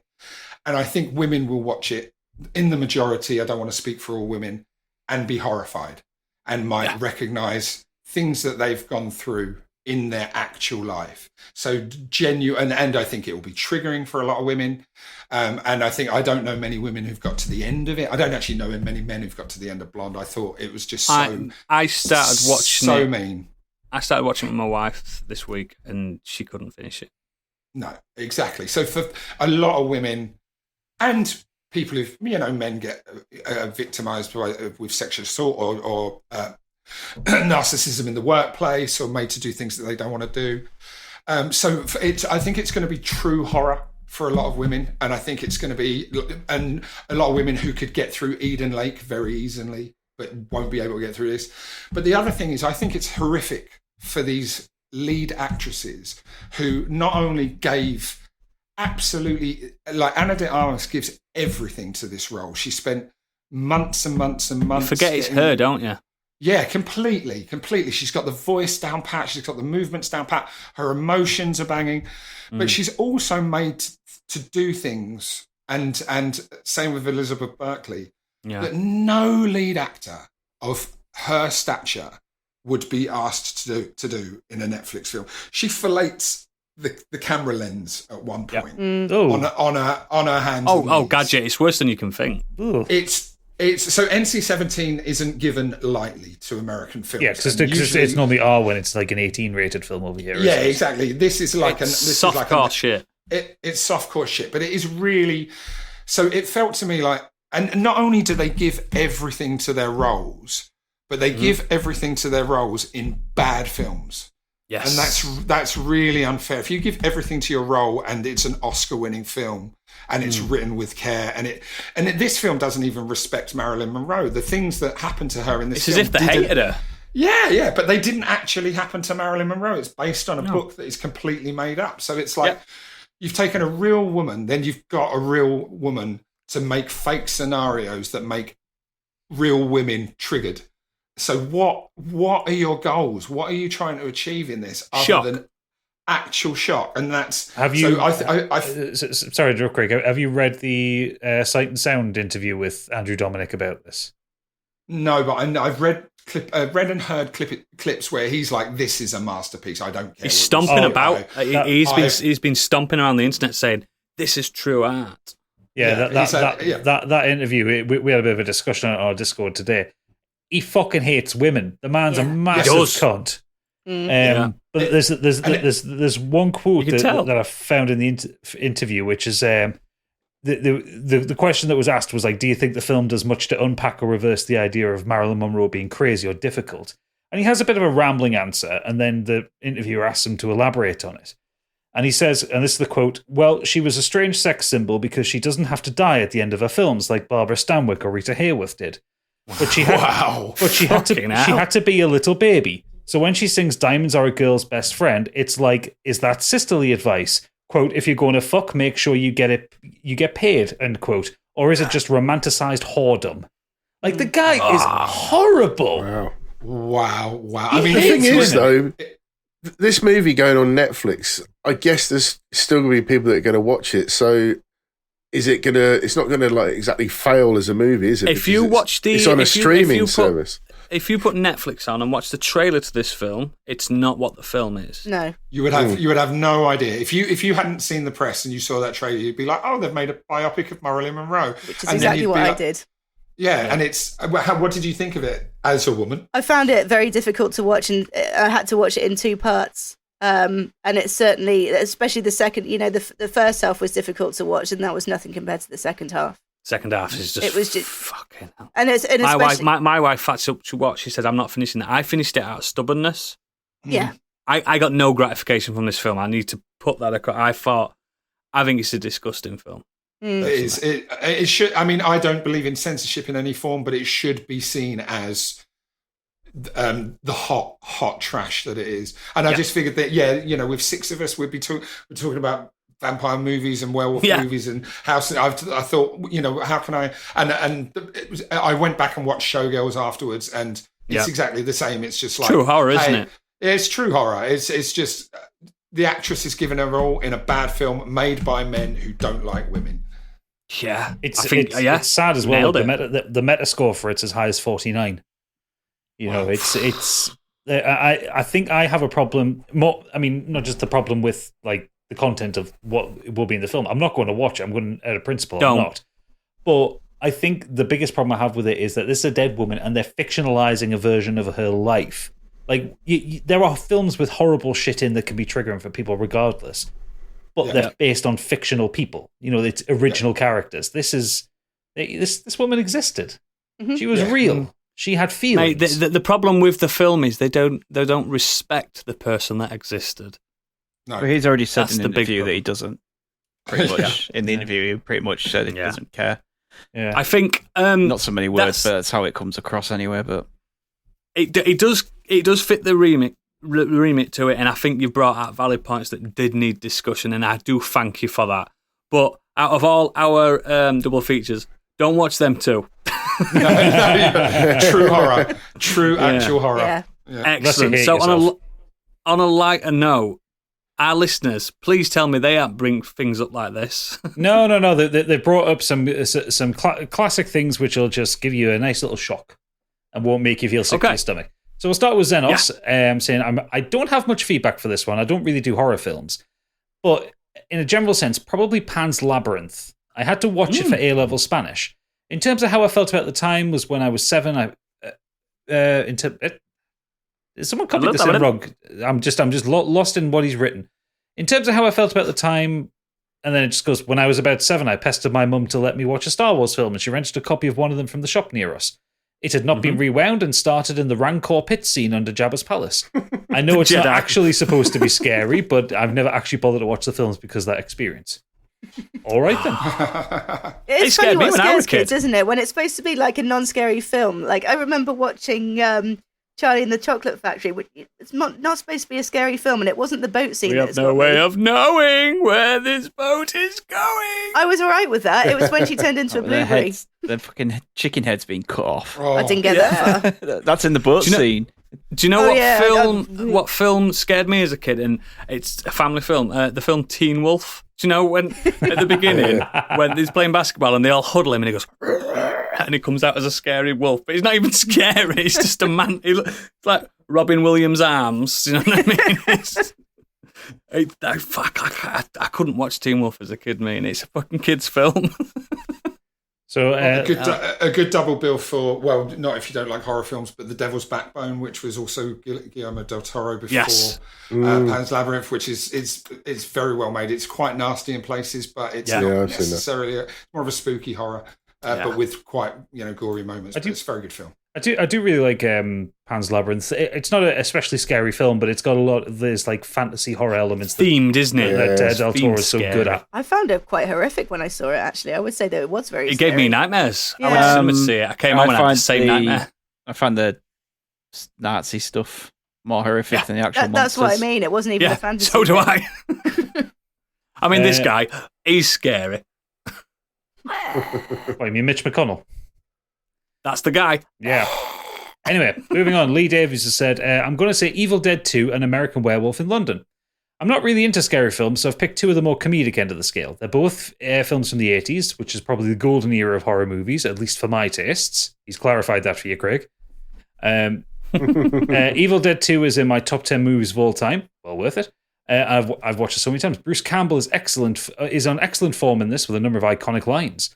American Werewolf is fantastic too, and that transformation scene is still the best ever. Also, Jenny Agutter, swoon. Yeah, sex scene in that. So, have we got any more? Yep. John Cheetham, the man who makes me pronounce horrible things because I can't do Eastern names. He said, hello folks, here's my early 2000s East Asian classic ghost film DVD double bill, because he's just that kind of guy, isn't he? He is. First up, intrigued. First up, Banjong Pinsantanakun's Shutter, a key film with in the wave of amazing Thai horror from around the time. It's about ghost photography. Well, actually, it's about violence, shame, and betrayal. But this in the true Thai horror tradition of ghosts representing personal failings and inescapable past transgressions, as opposed to J-horror's themes of social ills or the folklore of ghosts in Hong Kong cinema. The final shot and utterly haunting reveal of this film has lived rent-free in my head for 16 years. Mm-hmm. Wow. Follow this up with Kim Ji-woon's A Tale of Two Sisters, one of the banner films of this era of Asian horror I didn't actually manage to see at the time. Where Shutter is a tight, very personal tale, this is an intricate mystery based on a Josian folk tale of murder and suicide involving a cruel stepmother. Much like The Shining, it takes place in a rambling Gothic mansion, and the setting is a big part of the atmosphere and the tragic story that unfolds. Watch it and enjoy, never wanting to look under your sink again. The effects for the main ghosts in these masterpieces may look of their time now, but all these years later, they still have an almost unbearable tension and an undeniable atmosphere. Excellent double bill. I've seen both, and I absolutely love Shutter. I love Shutter so much that I've seen the Tamil remake, Sivi, which isn't as good, but is also tries to do things more with a lower budget. Really, really scary, brilliant last image. And A Tale of Two Sisters is one of my favourite Asian horror films. I didn't like the American remake at all, which was The Uninvited. Yeah, seen it. Didn't like it. Cracking choices. Yeah. John Cheetham knows his films. And yeah, you should listen to his podcast as well. Holly Jackson has said, A Nightmare on Elm Street 3, Dream Warriors. It's the perfect blend of sinister early days Freddy and hilarious wisecracking Freddy of the later films. Victims that you can genuinely care about and are rooting for, and then are genuinely saddened by some of the deaths. That's a sentence. Victims that you care for and are rooting for. That's a sentence. I didn't care for any of them. I didn't care for any of them in that film. Also, one of the kills is my favourite horror kill of all time. Spectacular. But she didn't say what it was. It's either the puppet. It's got to be the puppet. It's the marionette. Yeah. It's marionette. The puppet. Yeah. I'd pair it with the original Nightmare on Elm Street. Also an excellent film. No offence to part 2, as I do genuinely enjoy that film, but I feel part 3 is a true sequel to the first. No, I think 2's the better out of them 3, actually. It's better. Yeah, sorry, go on. It's the one where Freddy comes out of the boy. Comes out of him. It's awful. It's some say that it's sort of a bit of a gay in the closet. It definitely is metaphorical take. I haven't seen it since the 80s, so I couldn't possibly comment. But I'd be interested to see it the two lead boys are in bed sweating together. Oh, okay, all right. That's not as subtle as I thought. Then it's not that subtle, mate. Okay, it's such a good film. Biggie, you're going to like this one. Newton Thomas has said, even though they aren't connected, the two horror films I tend to always want to watch, one after the other, are American Werewolf in London and John Carpenter's The Thing. Both have amazing practical effects that still hold up today, and I pretty much watch them on an annual basis. I love both films, but it's a weird double feature, that one, in my opinion. I love them both, but like the Thing is isolation, fear. American Werewolf in London is shock. Yeah, you want to put Alien with The Thing, don't you? Alien with the Thing. That's how you do it, isn't it? Isn't it, Biggie? Isn't that how you do it? It would if I was allowed. You're not allowed to. You bring it up every episode. But then I like the next one because this is a fantastic choice as well. If you love The Thing as much as it sounds like you do, have you read the book, the book sequel, The Thing itself? No, I haven't. Okay, so The Thing itself is like a philosophical follow-on to The Thing, and it's about a guy in a psychiatric unit who he's a survivor from another outfit out in Siberia, and nobody believes what's happened to him, so they lock him up, and then he gets a strange visitor who might be from The Thing's planet, and he goes on a Carl Jungian journey through time.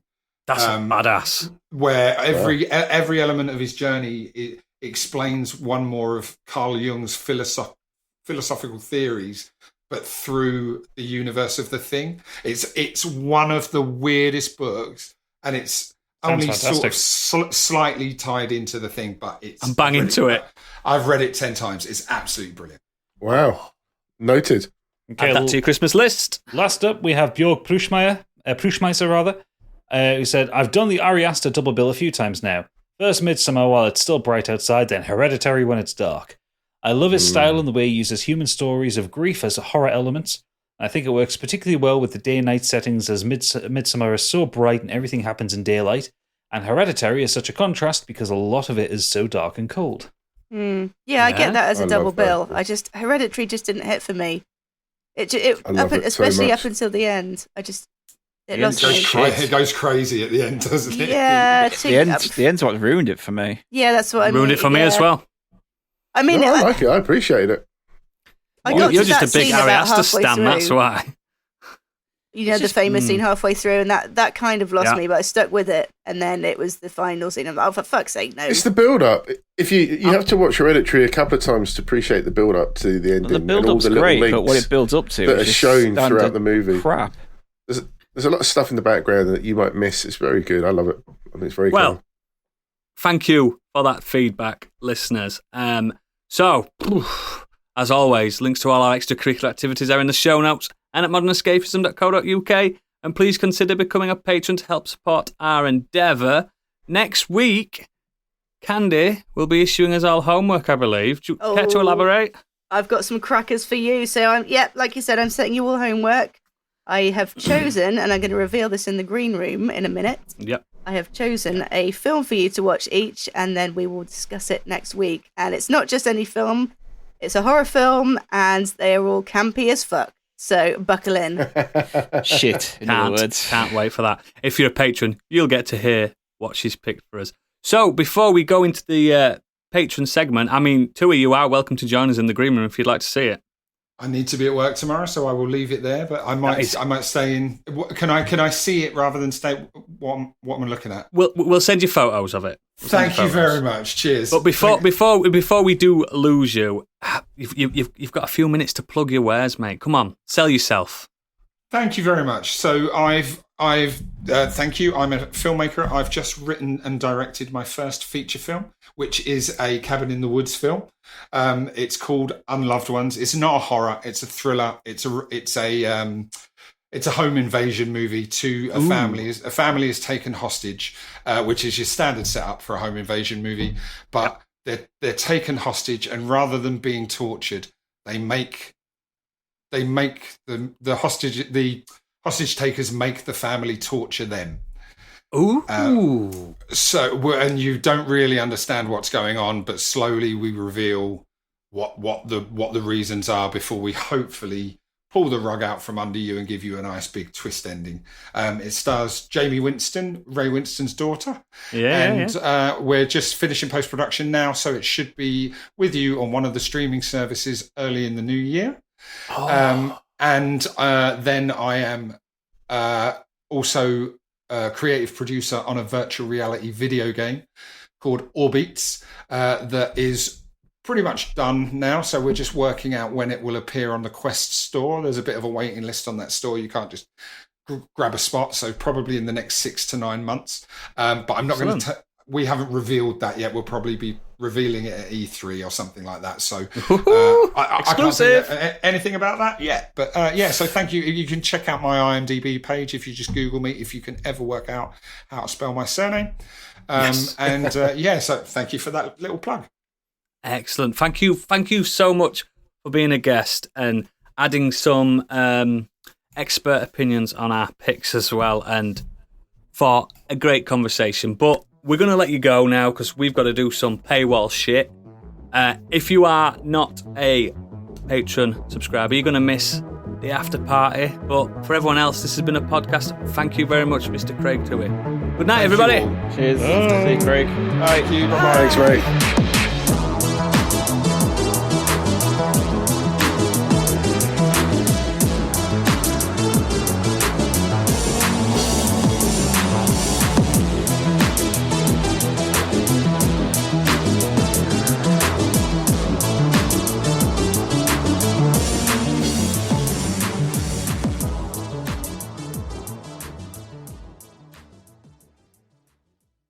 How the fuck do I log out of this shit? Just press the red button. Red button at the bottom. Oh, there it is. Yeah, thank you. Bye-bye. See you later, mate.